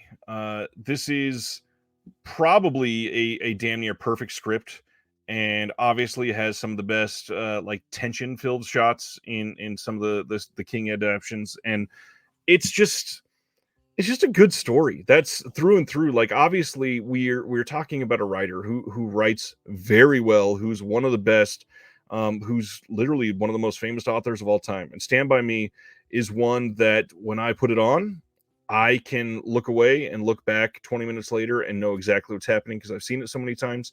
But even if I hadn't, it is one that I could do that because you can kind of fill the blanks in the story because it sort of tells itself. It is such a like true to life coming of age type story for this group of kids that you can just tell what is going to happen. And that's not a knock on it in any way. It's more of just, yeah, this is why we make movies. This is why we tell stories because they're relatable. And this one, especially for people that grew up, sort of in the middle of nowhere in a very specific time, you could see yourself living in many different roles in this movie, and it's just fantastic. And what a cast! Like the cast of Yeah. this movie, it's another one of those like when you watch The Goonies and you're like, they really did have like a super solid casting director Yep. do this well. Yeah, that's a couple of these that are they're kind of like it chapter one. Actually, they're cast so perfectly, it would be kind of hard to fail. And I will keep that in mind. I did not know that, so I will definitely look up that release. All right, your number. What are we on 7? So I have another controversial one, but not because of its inclusion, but where I included it. So my number 7 is Stanley Kubrick's The Shining, which I'm sure will be much higher on yours. I kind of figured yours would be around the middle. Yeah. Yeah, The Shining is awesome. I've rewatched it plenty of times. I've probably seen it more than I've ever needed to. Um, it's one of those where I don't know if it's where I've just watched more Kubrick films and it's kind of like slid for me because I've seen his other stuff, or it's just I've seen it way too many times. But it's kind of dropped a little bit for me. While I do like Nicholson's performance on its own, I do understand like King has been very adamant that Nicholson was a bad casting, and I get that. Like I really get that it was not the best. It works for the film, and it's hard to separate that sometimes because I've read The Stand I mean not Stand, but the Shining so many times in book form as well, which I highly recommend. Even if they're very different, go read The Yeah. Shining. The Shining is great. It's just a very different type of horror. Um, but it's hard to really. It's The Shining's one that's hard to talk about. Everything has been said about it. Yep. I get it. Sibner says once you've read the book, you realize where Kubrick's version really loses the heart of the story. That being said, it's still a very well made film. Yeah, I mean it's a movie that's supposed to be about being an alcoholic and overcoming that. And Kubrick's version does not have that at all. It basically makes King stand in the villain. So I can understand why King was not crazy about it. Yeah, obviously this is notorious for King hating this one. especially when he's given so much praise to some really fucking terrible movies. Yep. My number 7 is one that I have a feeling is going to be higher on yours. My number 7 looms large over my shoulder tonight, and that is Carrie. This is the one that started it all for King. This is a great story. This is the one that he could spend a little bit of time perfecting. It got turned down by quite a few, and his wife sort of pushed him to get the story out there. Obviously, that's this long legend at this point, but it's an incredible story. But more importantly, Sissy Spacek is legendary in this film, and Piper Laurie is amazing in this, and the whole story is just for outcasts, for people that are cast aside, for people that are pushed down, for people that are just plain bullied. This is an incredible piece of dark humanity. And in many of King's things, when there's such a supernatural take, and obviously this has supernatural stuff in it as well, the dark aspect of humanity in this rings true across so many different stages of life, across different classes, which is very rare in the King stuff, across different societies and figures across the entire world. Love this movie. It is damn near incredible. Yeah, not much else I can say about it. It's just not high up on my list because others are the favorite. Like, this is almost a perfect movie for me. Yeah, I want to. I'll be talking a little bit more about Carrie here soon, but I think what makes this like so important to King is I think it's the movie that's you can look back on and kind of be happy that someone like that got the success he did because of something like this. Like, I think it's kept him feeling very down to earth. Like when you listen to him in interviews and things like that, he just seems like kind of a nice guy. And it's because that's like, he earned his success in a lot of ways and he deserved it. And he just seemed like a nice guy. So having something like Carrie, and I don't know if a lot of authors would do that. You know, they're saying, well, I'm going to write from the perspective of a 17-year-old girl and basically the horror of her getting her first period. Yeah. Like that is a wild direction to go for your first novel. Absolutely. Dell on Movie says, I always view Carrie more as religious satire than horror. Any thoughts on that? I think it could be both. I mean, I this is one of these things where I try my hardest to separate like King from his work because I mean this is De Palma. This is I'm trying to figure out what's the best way to think about it when you think about like De Palma. I could see him really discussing that more. Now, if we're talking about the novel, I think King has struggled a lot with talking about religion. Like that's such a main theme in his books is higher power and things like that. So it definitely can be, especially when he talks about like maybe organized religion. Yeah, I could see that.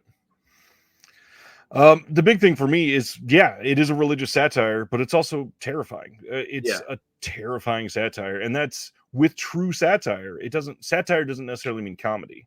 So with that, it's a send up of how fundamental religion can fuck with somebody, and fuck with this family does it entirely. Yeah, and I mean how, especially when you go to school and you think back to the people I'm not gonna say ignored, but you know the weird kids you didn't really pay attention to because they were so isolated from everyone else, and you're like, I think that was what made King so interesting is he kind of put you in that driver's seat of, were you ever this person? Were you a little cruel as a kid? Yep. And you know, I think that's what makes it like he'll get made fun of for his bullies because he makes some psychopathic bullies. Oh yeah. But these feel so much more true to life. Like these are just mean kids. Mean for the sake of being mean. Yeah. Throwing shit at somebody in the shower and Yeah, and I mean, and that was probably the biggest mistake they made in the remake with what's her name? Chloe Grace Moretz. That's it. Is I feel like they went too hard on the bullying, which is not a usual thing for King because like you look at like Henry Bowers in that kid's just a psychopath. Like a complete, like I know you haven't read the book yet. If you really want to see some psychopathic behavior, the book's even worse. Yeah, it's and his friends too are just as bad. So it's like Henry gets a lot of the thing than it. But yeah, I'm guessing you don't have the remake on your list. I do not. No, I was gonna keep to one, but even then, it's not. it doesn't stand up to the level of everything we've talked about tonight. Like even if you bring up something silly like The Mangler, which is my like 14, I'd Mhm. still rather watch that than or the Carrie remake, I think. Yeah, and it's Julianne Moore, I think, is the standout in the remake. Like, I think she's really good in Yeah. it.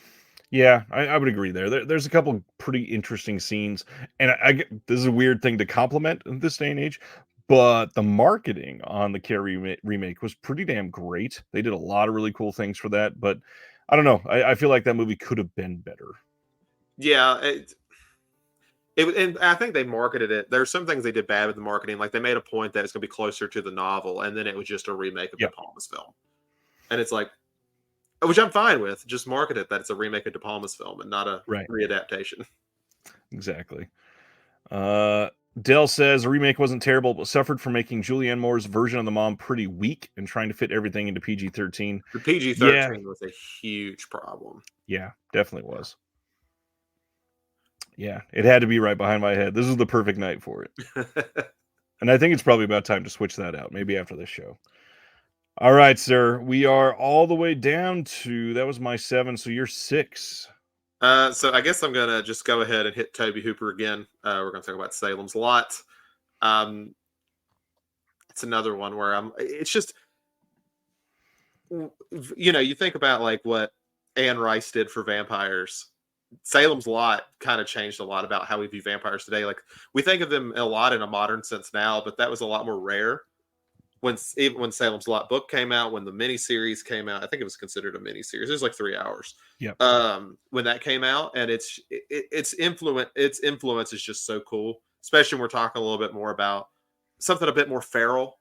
It's not a very attractive vampire. It's not the Dracula we think of. So Salem's Lot's just cool. Like, especially for a TV movie. I'm gonna have one more TV movie on here, but this one could easily be the exception for how great it is. I have one left as well. Huh. Interesting. Yeah, this is great, but I'm gonna keep some thoughts to myself. Okay. Um, number 6 for me is one that's gotten quite a few mentions in the chat tonight, and that is Misery. I think this is maybe I'd have to really look at the list if I was going to make this argument. I probably should have paid attention earlier, but I think Annie Wilkes might be the best villain that Stephen King adaptations have. I'm really happy with the way that this was made. I think the acting in this is legendary from both of our individuals, which obviously with Kathy Bates and somebody as legendary as Khan, like you expect it to be that perfect, and it's so I don't know. It's like heartbreaking to see both sides of the story because you get sort of some of these scenes from both of their POVs, and the the one scene that everybody remembers from this is super painful because of your empathy as you're watching it, of course. But the countless scenes of him trying to escape that room and just being in so much pain, not to make this extra personal for me, but I have been somebody that's had 2 foot surgeries.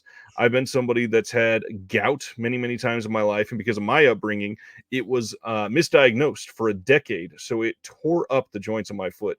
And I had constant gout flare ups for years. And now that I'm away from that family, I've been good for 6 years, haven't had a single flare up, thank goodness.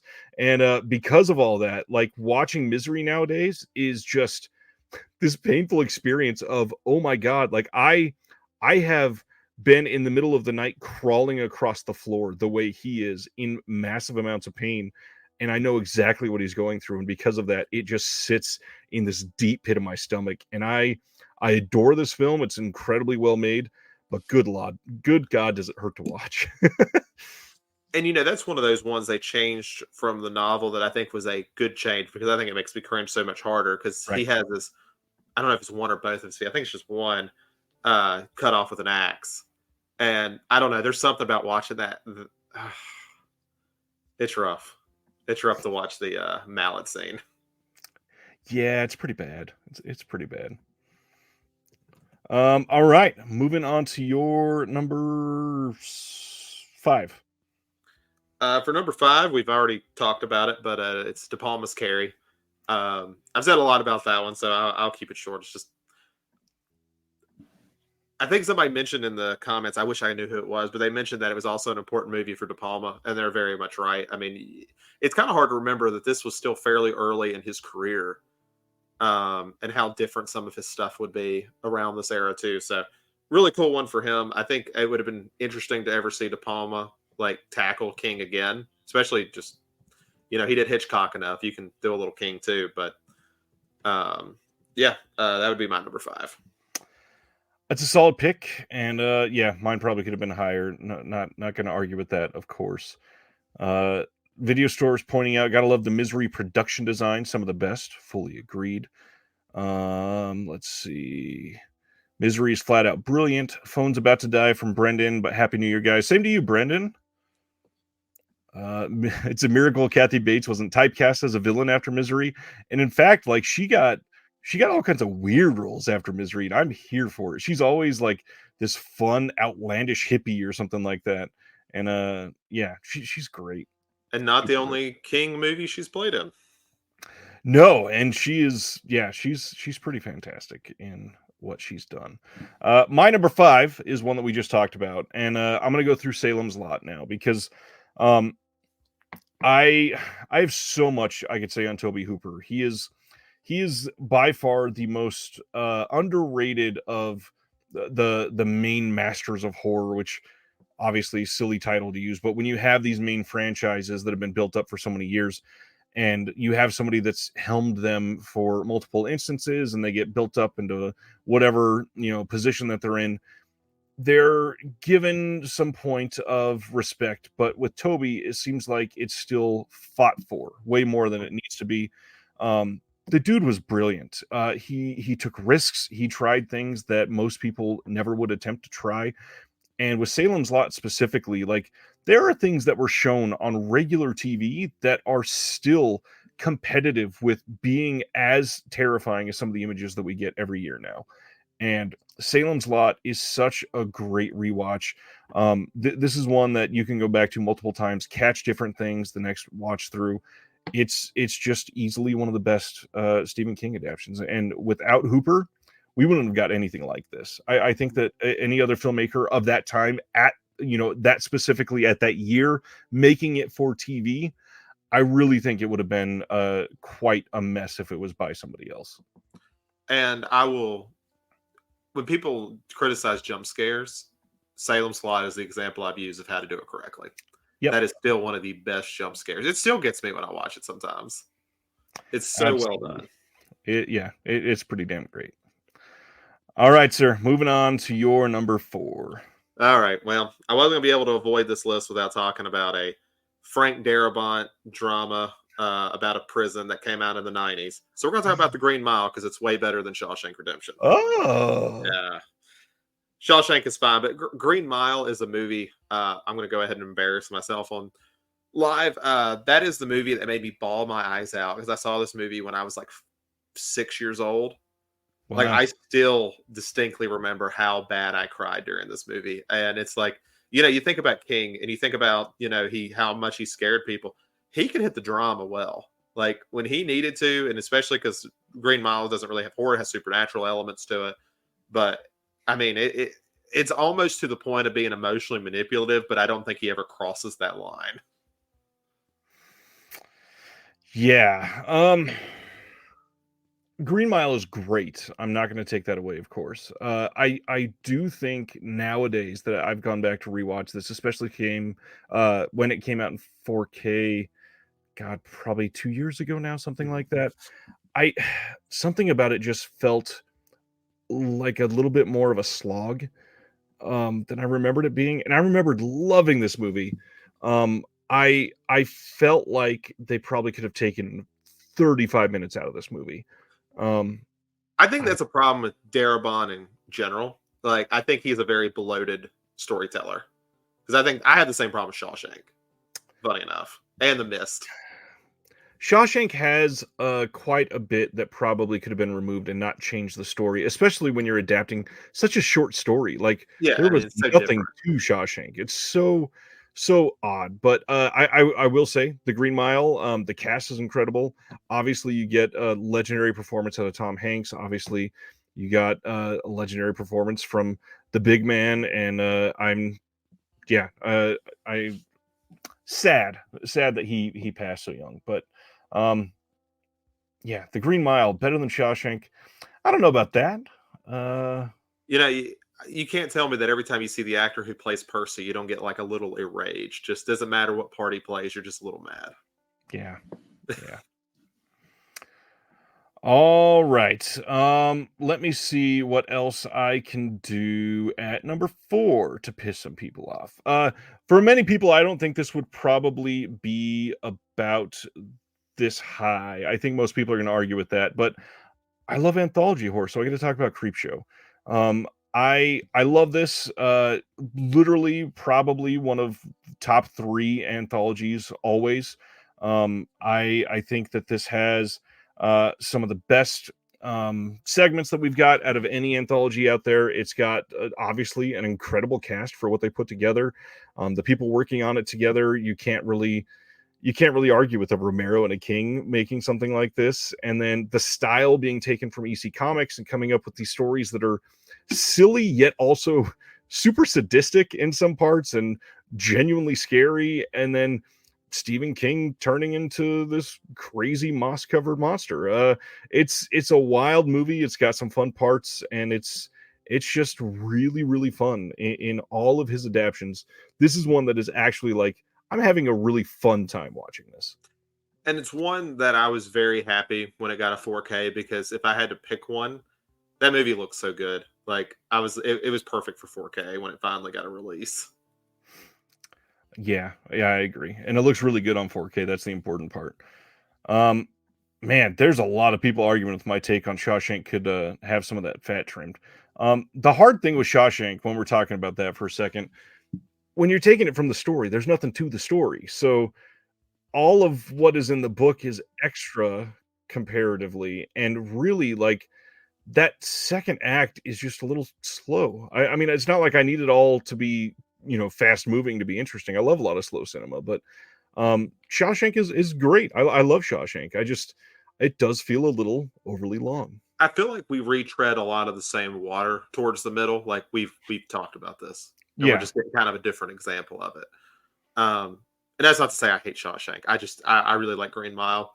Shawshank is one where I think I grew up at the time where what was it? Was it because of The Dark Knight that everyone hated that The Godfather was ahead of it on the top 250, so they made Shawshank the number one movie on IMDb or something insane. So that was during the time where you had I grew when I watched it was the expectations of this is supposedly one of the best movies ever made, and I'm like, it's pretty good. I liked it. That was kind of where I ended on that one. yeah. All right. Now's where I'm really gonna piss some people off. Top 3 time. What do you got at number 3?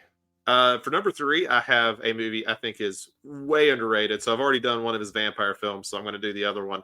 The Night Flyer, which was a very confusing, not quite a TV movie. It technically got a theatrical release, but it was made by HBO. So that one isn't the one I was talking about. But have you ever seen it? I saw it years ago, and I say just, but it's been about a year now. I just brought in I think it's a UK DVD set. So Yeah. Okay. Yeah. Yeah. Because we don't have I don't think the US has any good release of the Night I don't Flyer. think so. No, but it's probably to me like King is usually is so good at like a lot of his characters at least being likable. They're flawed, but they're likable. The main guy, played brilliantly by Ferrier, is such a dirtbag. Like this dude is just flying wherever this guy shows up, so he can get like it's Nightcrawler 20 years before Nightcrawler came out. He's just an awful person. The vampire design is awesome. I hate that they kind of spoil that through every bit of marketing for Night Flyer because I think that shock is just there for the first time you see him. Right. Um, just a really, I think King always had like a very interesting. I think he really has 3 vampire stories, and I think they're all very unique and interesting. Yeah, he's got a few. I would almost love to see him do another take on that nowadays. obviously a lot of the stuff that he's been doing recently is very different from his Yeah. super popular stuff. But I would like to see like a grizzled old man Stephen King take on a vampire story. I'll talk about one in a little bit, but I do think he has done a modern vampire take, just far from traditional. Yeah. Man, still all kinds of stuff for Shawshank going on in the comments. Uh, so my number 3 is one that you mentioned already, and I don't think it's going to be on your list. The Mist. I'm a big not really, I was gonna say the word auteur here, but it would have been weird to apply to the 2 men I'm gonna bring up here, but, I'm a big fan of Frank Darabont. For a lot of the Right. stuff that he's done, I think that he is really great at putting a compelling magnifying glass on certain things that need to be magnified. With The Mist, we get, obviously one of the craziest endings of all time, and I don't wanna spend a lot of time talking about that. What I really wanna talk about is Marcia Gay Harden. Her character in this film is probably the best villain in any of these adaptations, and it's it is so hard to overstate how evil, how just brash and like compellingly fundamental she comes across with just a few lines of dialogue here and there as this awful person. And she is doing things with her body movements, with the way that she there's a scene where she moves, I think it's a can that long before she gets a can thrown at her, she moves a can or something, and it's just you look like you're like if I was writing the story, you'd be like slinking as you put this up there. And it's she's got this just taut, like awkward condescension about her, that the way that she embraced this character, she deserves to be ran through the mangler. I mean,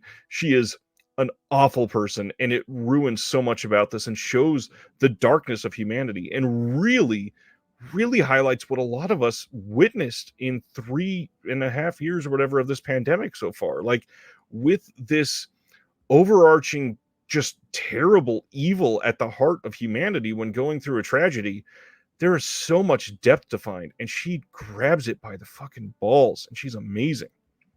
I did in regards to that. Have you seen Midnight Mass, by the way? I have, and it's my favorite of the Flanagan series. Bev is the closest to that character I've seen away from. Yep. Oh my god! Yep. Credit to that actress. I hated her by the end Yeah. of it. Like my girlfriend, Absolutely. I was watching Follow the House of Usher. My girlfriend came in and saw her, and she just left. She hates it so much. Yeah, she's incredible. I do not have The Mist on mine. I almost did. It was in my honorable mentions. It is a really good one. It's just not one I watch frequently Right. because it's so depressing. It really Like is. you get to that end, and it's different from the short as well. The short is a lot more ambiguous and not as final or heartbreaking. But I think it's great. I actually think it's significantly stronger than the short. Have you seen the black and white version? I have way back when. I've not watched the It's new my 4K preferred. version of it. Yeah. I, it helps the effects. Like I know a lot It of people does. criticize the effects. It was a low budget, but I think Yeah. it looks great for what it is. But the black and white's cool. Yeah, it hides it pretty well. All right. So what are we in? Final two? Final 2, my friend. All right. Well, we got to get to a TV movie now, so it wouldn't be King without one. So I'm going to talk about Storm of the Century. Which, Whoa! yeah, I just think that is one of King's greatest writings, and it wasn't even based on any of his books. I think it is just such an excellent series of isolation, and it has all of the Kingisms without feeling overly tied to his other stuff. It takes place in the same island as Dolores Claiborne. We don't have Yep. to worry about her. Andre Lenoche feels a lot like Randall Flagg, but we're not connected to the Dark Tower. It just has all of the things that make King so special. You have the drama of these people and how far they'll push themselves to, they're talking about how they save their children, but it comes the decision of whose child can go, essentially. And that's just good drama. Like when it comes to King, if you can make good drama out of it, that's going to heighten up a lot of the horror elements. So I haven't seen this one in a very, very long time, and I remember really loving it, but I just something I didn't feel great putting it on the list tonight. So Oh, I mean, it was one I hadn't seen it since I was a kid. I was nervous to rewatch it when I did it last year because I was like, this is one of those I have really good memories of as a kid, but I had terrible taste. Well, let me put it this way. I still have terrible taste. I had worse taste as a child. So, I was like, who knows how it's going to look now, but I was pleasantly surprised because after Midnight Mass, I really wanted to watch it because Midnight Mass is basically Storm of the Century. interesting. Yeah. I'm gonna have to go back and find it then. Like there's Huh. that scene. I'm going to try not to spoil anything with Midnight Mass, but where they're all in the church, it is essentially the rock picking in Storm of the Century. You have somebody get tackled, you have somebody who's adamantly against all of this, and you have this town convincing themselves that it's okay. You're like, yeah, Flanagan likes Storm of the Century, and I'm cool with that. Interesting. Yeah, I Midnight Mass, something about that hit perfectly. And I do really think the Flanagan troupe of people that he has attached to him are just a big part of that. That cast in Midnight Mass completely eats in every single role. Yeah, and it was fun to see him do Usher and use all those people because he got to use them in very awful ways, and that made it a lot more entertaining. Yeah. Yeah, it's very different. Uh okay. So this is where I see some other people lighting torches and grabbing pitchforks. My number two is The Shining. Okay. And I have a feeling many people were going to think that my number one was The Shining, and my number one is going to make some people really pissed off, I think. Mine too. So I'll be real excited to see. So The Shining is great. It's surreal. It's interesting. It is. There's a bevy of things to look at in every single scene. Obviously, it's Kubrick, so everything has that perfect symmetry. Has the feeling of just grotesque. Uh, every scene. There's something about it that's just unnerving. And yeah, I know that it's not a great take on the novel. However, it is an incredible story about Jack Nicholson's character. And with Jack Torrance, like I think I saw Sibner or somebody earlier in the chat say that with The Shining, because it was Jack Nicholson, they knew what was going to happen by the end of it. But the funny thing is, when this came out, that was not the case. Jack Nicholson played so many off the wall, crazy, funny characters, just straight up dramatic roles. He was an incredible actor. He was one of the best freaking chameleons of that time. And when he starts in this role, you see him in this super happy-go-lucky mood as he's starting this movie out and just completely lose it. And there's so much about this that I mean, the fact that we have a documentary about this movie that has countless numbers of conspiracy theories and hot takes and weird things in it shows like how deep the lore for this movie can be. I love it. It's an incredible scene of bravery for the way that we get certain people to perform in this. Obviously, we all know that Kubrick didn't have a great track record with how he treated our main actress in this film. But our three main people that we spend time with, they give every scene their all, and it's just a beautiful take on an isolating story that makes you go crazy. I love this movie. It's incredible. And every single rewatch, there's always something great to really go, oh shit, I've never noticed that angle, or this piece of production design in the background is just so intriguing. Like, how do you choose that? This is one of those best like film school movies to really see how every single thing is a choice. And I think there is that sense of ambiguity because of that. Like, I mean, if you just lay out like the plot of the film, it's mostly straightforward. There's some Yeah. questions about what happens and what doesn't. But overall, it's like you're talking about, like the background that is just so fascinating. There's things that just feel so off. Like one of my favorites that I didn't notice for years until somebody pointed it out. But like when he goes to the interview office, he's in the middle of the building, but yet there is a window to the outside behind the guy, and Yep. you don't pick up on that knowingly, but something just continues to feel off scene to scene. You're like, it doesn't make sense, and you Yep. don't know what it is. Yeah. Completely unnerving. Something about every single scene, you just go, something's a little off here. And then of course, I know what documentary you're talking about. It's a very fascinating documentary just to see what people can come up with because it's the same thing when you're talking about any artist. When you talk about their intentions, it's probably not as deep as you want it to be, but that doesn't Yep. make it any less cool. It doesn't make it any less legitimate. It's just people can come up with some wild ideas. All righty, my friend. Let's see you piss some people off. What All do you right. got at Well, number before we do one? that, I'm actually going to get some stuff that just didn't quite make my top 10 that I think are worth mentioning. You've actually mentioned four of them, which was Stand By Me, Misery, Creepshow, and The Mist. All Nice. fantastic. The one that I'm going to be alone here, so before I piss people off, I'll just give them a real shocker of picking that. I wanted this so bad to be in my top 10 because it's such an off the wall pick, it seems like. But it is Larry Cohen's A Return to Salem's Lot. Can disconnect it from Salem's Lot. It is awesome. Like it is such a wild little movie that I think I understand. I understand that when you take Salem's Lot with it, you're like, this makes no sense. The movie doesn't make sense, but it feels like a Larry Cohen film, and I can just always get behind that. It's a good pick. Good pick. So my number one, since we've gotten to the main people, we got to Rob Reiner and we got to Toby Hooper, we got to Frank Darabont, who were all big into the King sphere. So the only one we haven't really got to talk about directly is Mike Flanagan. So I'm going to end it with Dr. Sleep. I will die on the hill that Dr. Sleep is better than The Shining. I am already Hey, know that. Zach. Yeah. Let's both talk about Dr. Sleep. It's my number wonderful. Wonderful. We're going to do it. Someone guessed I was going to pick The Running Man, so I at least got to prove them wrong. Yeah, this is going to piss a lot of people off because we didn't mention, and like Pet Cemetery has not even got a mention tonight. There's a couple big ones that have not even graced our lips tonight, but something about Flanagan works so perfectly for me.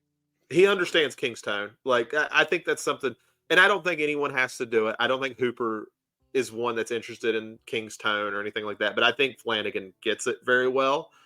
Like he understands the heart of what makes King to me. The melodrama, the things like that, and I think there's no better example of that than Doctor Sleep, which should have been the most impossible movie to make. Yeah, I was really ready for the flashback scenes to be god awful, and somehow they were just respectful and like properly carried out. I really expected to be able to tear apart every single scene that they did that in, and I couldn't. I got to admit, Ewan McGregor way better than I expected him to be in this film. I was completely stuck for every single scene that they did for this. I was very happy with this like trying to toe the line as they went down this entire crazy story because this could have fallen apart at many different parts, and somehow Flanagan is able to wrangle it all in, and he doesn't always do that. Like House of Usher, I gotta admit, didn't really hold for me like this did. I think House of Usher is maybe his biggest failure for me yet, as far as everything he's made, literally. I'm very happy with this one. I really wish more people had seen it. I feel like a lot of people just refuse to watch it because of the connection to The Shining, and I don't know why. This movie is so damn good. Yeah, and I mean, I actually thought you were going to pick Gerald's Game because Gerald's Game is one that people said was impossible to make because That's what I was alluding to earlier. yeah, and I was like, okay, Gerald's Game is a great one. I love Gerald's Game, but to me, Doctor Sleep was even harder because he made it harder on himself. He could have sat there and said, "We're going to do an adaptation of Doctor Sleep. We are not going to connect it to Kubrick. We are just going to do a King one and just accept it because making it, we'd have to change so much about the novel in the Yep. final act to make it work." And he said, "You know what? I'm going to do it anyway. I'm going to make it connect. I'm going to get, not only am I going to connect it to Kubrick's film and make a sequel to something that everyone's going to automatically be distrustful of, I'm going to make sure I don't make it until King approves of it. Yep. A sequel to a movie he hates." Like, he set himself up to fail every step of the way, and I feel like he succeeded every time, especially the director's cut. Like, I think the mistake was not putting that director's cut out because it's such a stronger film. Yeah, and that is perhaps maybe the reason why I love it so much. I've actually not seen the theatrical cut. I've only watched the director's cut. And I won't even say the theatrical cut is bad. I really enjoyed it, but it felt very rushed. It didn't pay off like the final act, which I know is still controversial with people. Where the last act takes place at the Overlook, I really love the scenes at the Overlook, and it is the nostalgia. Um, I love every moment of being back in the Overlook. And I like the connection to the ending of The Shining as a novel. Like that's Yes. honestly, you look at it, you're like, that's where King screwed up when he wanted to make Doctor Sleep. He destroyed the Overlook, and he couldn't do anything with it in Doctor Sleep. It was cool for him to be able to kind of bring those worlds together. And I mean, even get Yeah. Kubrick's state to sign off and said they're happy with it. I was like, that's probably the greatest accomplishment he'll ever have, in my Yeah. opinion. Yeah, literally accomplishment I think is the right word there. And there's a lot of these things that you could argue is like a masterpiece of dialogue like Midnight Mass or a technical masterpiece on some of these other scenes, but specifically this one is an accomplishment for being able to literally overcome literally every adversity that could possibly have been against him. And he pulls it off beautifully with an incredible cast. Not sure why I didn't bring up Rebecca Ferguson when I started speaking, Mhm. but she is, when I alluded to maybe the best villain earlier to Annie Wilkes, Rebecca Ferguson might take it for me. She is freaking terrifying in this. Not sure why some people are turned off by some of those scenes, but her scenes specifically in this are legendary. She is absolutely taken this role to a next level. And to me, we were talking, and this is kind of the movie I was alluding to. That is basically how King writes vampires now. Like this is his vampires for his shine for that, because that's essentially what they are. They're based off Eastern European stuff. They Yep. are seductress in a sense. They take life force from somebody to live longer, and it's such an interesting way to go about it that connects so well to his world, but not without. Sometimes King can get a little over, in my opinion, get a little over trying to connect everything. But I think this is a much more natural that we're going to just talk about Shine and how important Shine is to the King universe, Yeah. and actually kind of taking a more fantastical element, but still keeping it as a sequel to something pretty grounded. Um, Honorable mentions for me since I did not get to bring them up the first time because I did not think we were going to have the same number one. I really thought you were going to go way out of left field. Number 11 for me was Gerald's Game. This was very close to making it on my list. I think the only reason it didn't is because I've only seen it twice. And some of these others I've seen like 40 times and I love Yeah. them so much. But Gerald's Game is a damn good take on that story.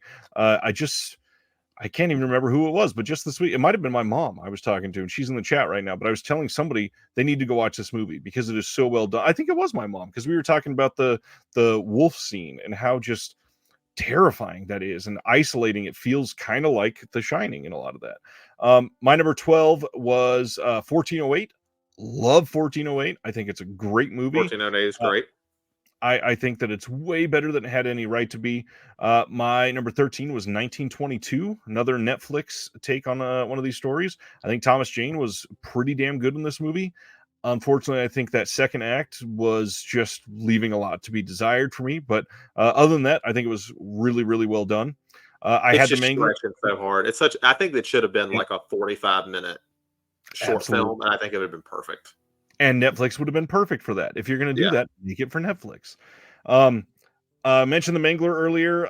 One that we haven't talked about yet tonight. I kind of love Graveyard Shift. I I haven't love seen it. I was one on my list I wanted to get to, but I've never seen it. it doesn't quite hit the quality for me as some of these others, but it absolutely deserves a mention tonight. And then I had Shawshank written down. I know it's not on your list, but for me, it is slightly better than The Green Mile. I think it's a wonderful movie, wonderful story. Although, just like I think it was Joel said in the chat earlier tonight, at this point in time, it is easily one of the most overrated films of all time. This is not like God's gift to filmmaking when you watch Shawshank Redemption, like a lot of people think that it is. It's a very good story and it's very well made, incredibly acted. It's just not the best movie of all time. It's a very likable movie. Like I think that, like even me, who's kind of being a little negative on it, I still like the movie. Yeah. There's nothing wrong with it. Like it's hard to criticize it because Frank Darabont is very good at what he does. It's just like, do I ever feel like rewatching it at a time? No, does not It's come up. The hard thing is for like 10 years of my life, every time that it was on TV, and it played on TNT a lot, I would sit and finish it no matter where it was in the story. And I've seen Shawshank probably more than any of these on this list, which is wild because it's not even like my go-to type of movie. It's just something about it. It just ropes you in, and it's because it's so well made. Darabont, and I think that's probably the big thing to take away from this tonight. Darabont and Flanagan, I think, are the two that can adapt King stories best. Flanagan does it for the horror. Darabont does it for the dramas, and they are both just so damn great. Yeah, and I think a lot of when you look at, like, we talked about a lot of great directors who tackled these, and they all did their own thing. They all put their own spin on it. But I think not many of them had interest in adapting King. They liked the story, they liked the idea, and said, "I'm going to do it my own way." And I think that's respectful. I think that's great. I don't think there's a thing wrong with that because people like Carpenter and Hooper aren't going to be as interested in that. Where somebody like Flanagan, who obviously has a lot of love for his influences, wants to pay respect in the only way he knows how. Absolutely. So King adaptations. Anything else that you want to bring up? Ooh, I'm sitting here trying to think. I do like the It miniseries. I haven't seen it in a long time, but I actually do think it's a pretty solid film. My memories of it are pretty good. That's another one I just haven't done. I'm trying to look on here. The nostalgia of that one, though, I really feel like if it wasn't Tim Curry, it would not be favored nearly as highly as it is. And that's probably true because that's a lot of where my memories are for it. Rose Red is another one I seem to Just right remember up on liking, but nostalgia for it. it's also been a long time, and it's longer than Storm of the Century is, so I just haven't gotten around to it. I have a DVD copy here somewhere, so I need to get to it. Nice. Dude McMahon is calling out Tom Holland for the Langoliers and Thinner. I gotta admit, I've got a soft spot for Thinner. I worked on the Scream Factory disc that's about to be released, Oh, and that's awesome. editing the interviews for that disc brought back so many wild memories of what was happening around that time with this because the timeline of things were sort of weird. Holland was brought in at an odd time. The person that was going to do the effects changed a couple times, and it's Thinner is not a great movie, but the effects in that movie, again, like I talked about with Christine, the effects on Thinner are freaking legendary. Absolutely love it. Um, David Holland, did anyone mention Running Man? No, neither one of us mentioned Running Man. I have nothing against it. I don't even like classify it with King. I gotta be honest. Yeah, I mean, King didn't write that book. Yeah. See, yeah, there we go. Richard Bachman. Technically, Thinner was Bachman too, as I'm Yeah. talking about that. That's perfect timing. Yeah, Thinner is not great, but the effects in that movie are a damn lot of fun. So I do have to tell my story with the Langoliers because that's another very influential movie in my childhood. So I used to have to get up really early for school. I had to get up at like 5:30 when my dad was leaving, so I'd get my sister up and we'd get on the bus by 7 a.m. And so there was this thing where I was going through. We would DVR, or actually I think we were recording them on VHS. We would record the mini series that were coming out, like The Stand and things like that. And The Langoliers was one of them. And I was very excited after The Stand to get to The Langoliers. Yeah. And The Langoliers is important to me because it's the first time I can remember being truly disappointed. Because I would get up for a whole week, get up, watch like 45 minutes of it, and then wait till the next day. And then I got to watch the next 45 minutes. And then I saw The Langoliers. And I was like, oh, I don't know what to feel anymore. And I think that was when I first felt disappointment in story, in a movie or anything. And it's not fair to the movie. The movie is, it was doing what the budget has. But you know what? Like 8-year-old me does not understand that. It understands that's what I waited a whole week to see. Well, and honestly, in the world where everybody complains about remakes, I kind of think something like Langoliers is the perfect thing to remake because it's a really interesting story, really compelling. The way that it's written is great. The world just wasn't ready to make it yet. And if we could make it in 2023, we could probably do something great with it. And I mean, that's a lot of King stuff. Like, I mean, you either needed to scale a lot back to make it work. Cause I mean, we talk about it. We're not going to be talking about Turtle Gods because Right. that's going to make a mess of things. Or child gang rape. Yeah, it was a coke filled time. Sums up Kings early anyway. Yeah. Um, but yeah, I mean, it's a lot of that, and I mean, that's why I'm kind of excited for Amazon to be. I think it's Amazon's paying all the money for Dark Tower. I was like, good, because it needs a lot of money, Yeah. and it needs somebody who knows what they're doing to make it. As I brought up, there was no mention of Pet Cemetery tonight. How do you feel about Pet Cemetery? So, Pet Cemetery to me is a top 5 Stephen King book, and no one has figured out how to make it. The first movie is fine. Like, I've already pissed people off enough, so I might as well just be completely honest here. That movie's fine. It's okay. I think the first Pet Cemetery has Zelda and Yeah, about nothing else going for it. yeah. I mean, it has Herman Munster in it, and he's great. I like Fred him in Gwynn that. is incredible, but Yeah, he I don't know. It's kind of an odd. Obviously, it's an odd role to take up, especially when you're like the you're the only one delivering the lore for the film, but you're not like this scary character. Even though they kind of tried to make John Lithgow be this scary one in the remake, but I don't know. Other than Zelda, that first movie's pretty damn boring to me. yeah. I mean, it's the same thing with a lot when you talk about people who try to adapt King. Is they get parts of it, they get the iconic parts of it for me, but then they can't. I feel like they can't connect it together. Like when I read Pet Cemetery, it is so tragic to read. Like you are really understanding. You're watching a character do the thing is the stupidest thing they can do. It's the worst decision they can make, but every step of the way you say, "I understand it. I agree with it because I understand what he's going through." I'm And I officially never losing feel many of my closest friends are leaving right now. that. I knew this would be a fun one because I think everyone's very passionate about King because I mean, unless we're born in like the 50s or 60s, every one of us has had this in our childhoods at some point. Yeah. There's something nostalgic about King. Yeah, and specifically about Pet Cemetery. I think for a lot of people around that age, it was like the huge period for King. You were the perfect age to watch Pet Cemetery, and therefore it just hit exactly right. Unfortunately, I came just slightly after that, and that means it was built up, and I just didn't click with it when it came out. Yeah, I came a lot during the TV movie era for King, so I associate a lot of King with TV movies. And I think that's probably a big part of why Storm of the Century is so high and it's very questionable for a lot of people. But that is probably one of the first things from King I remember watching besides The Shining. Interesting. I think Carrie was my first. Now that I think about it, It was probably up there. I know my mom had that on VHS. But before my computer dies and you're here by yourself, I'm going to grab my charger real quick.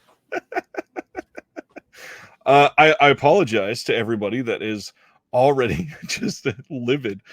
Yeah, I'm not a super fan of Pet Cemetery.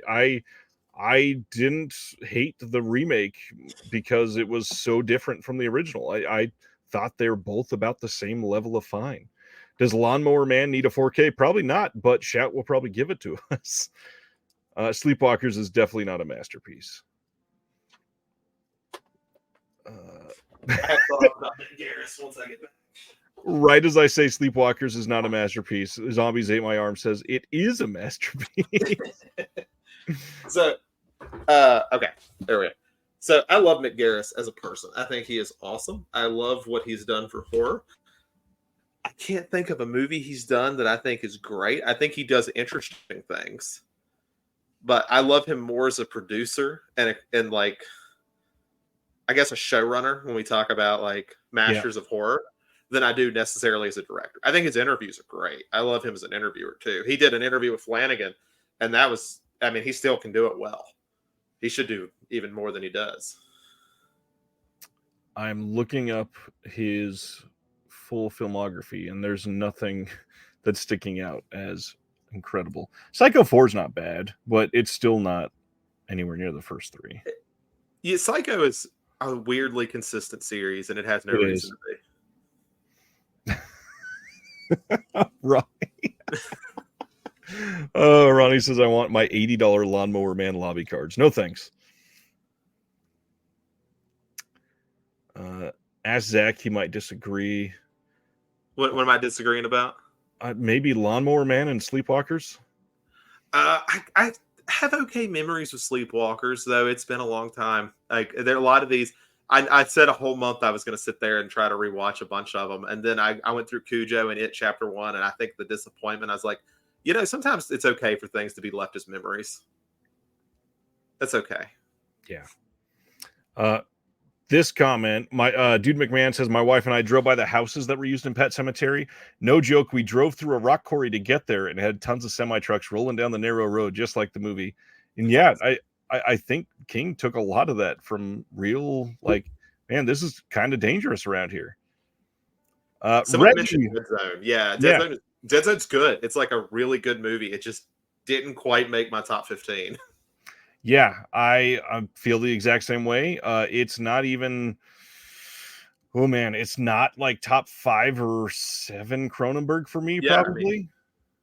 and it's a weird one for Cronenberg because you listen to a lot of interviews with him where he really doesn't like supernatural stuff. So him going with King is such an odd idea, but he does good Yeah, with it. yeah. But like I remember watching it for the first time after I knew that, and I was like, he must like write around some of this somehow. But he doesn't. It's straight up a supernatural story. And it's like, okay. Different for Cronenberg, but I dig it. Yeah, and I think, God, with Cronenberg, there's probably 10 of his I'd rather watch before Dead Zone. I think it's good, Yeah. but I mean, Cronenberg is great at what he does. That's the hard part. Yeah. I mean, it's another one of those where I would gladly rewatch Dead Zone. Just it wouldn't be first choice.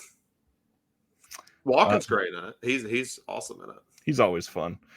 Ben is saying, just tuned in. Did anyone include Silver Bullet? Me. Thankfully, Zach did. Yeah, I did. Oh my god. What about Firestarter? No love for Native American George C. Scott. Well, at least it's maybe the '84 one and not whatever they put out a year or two ago.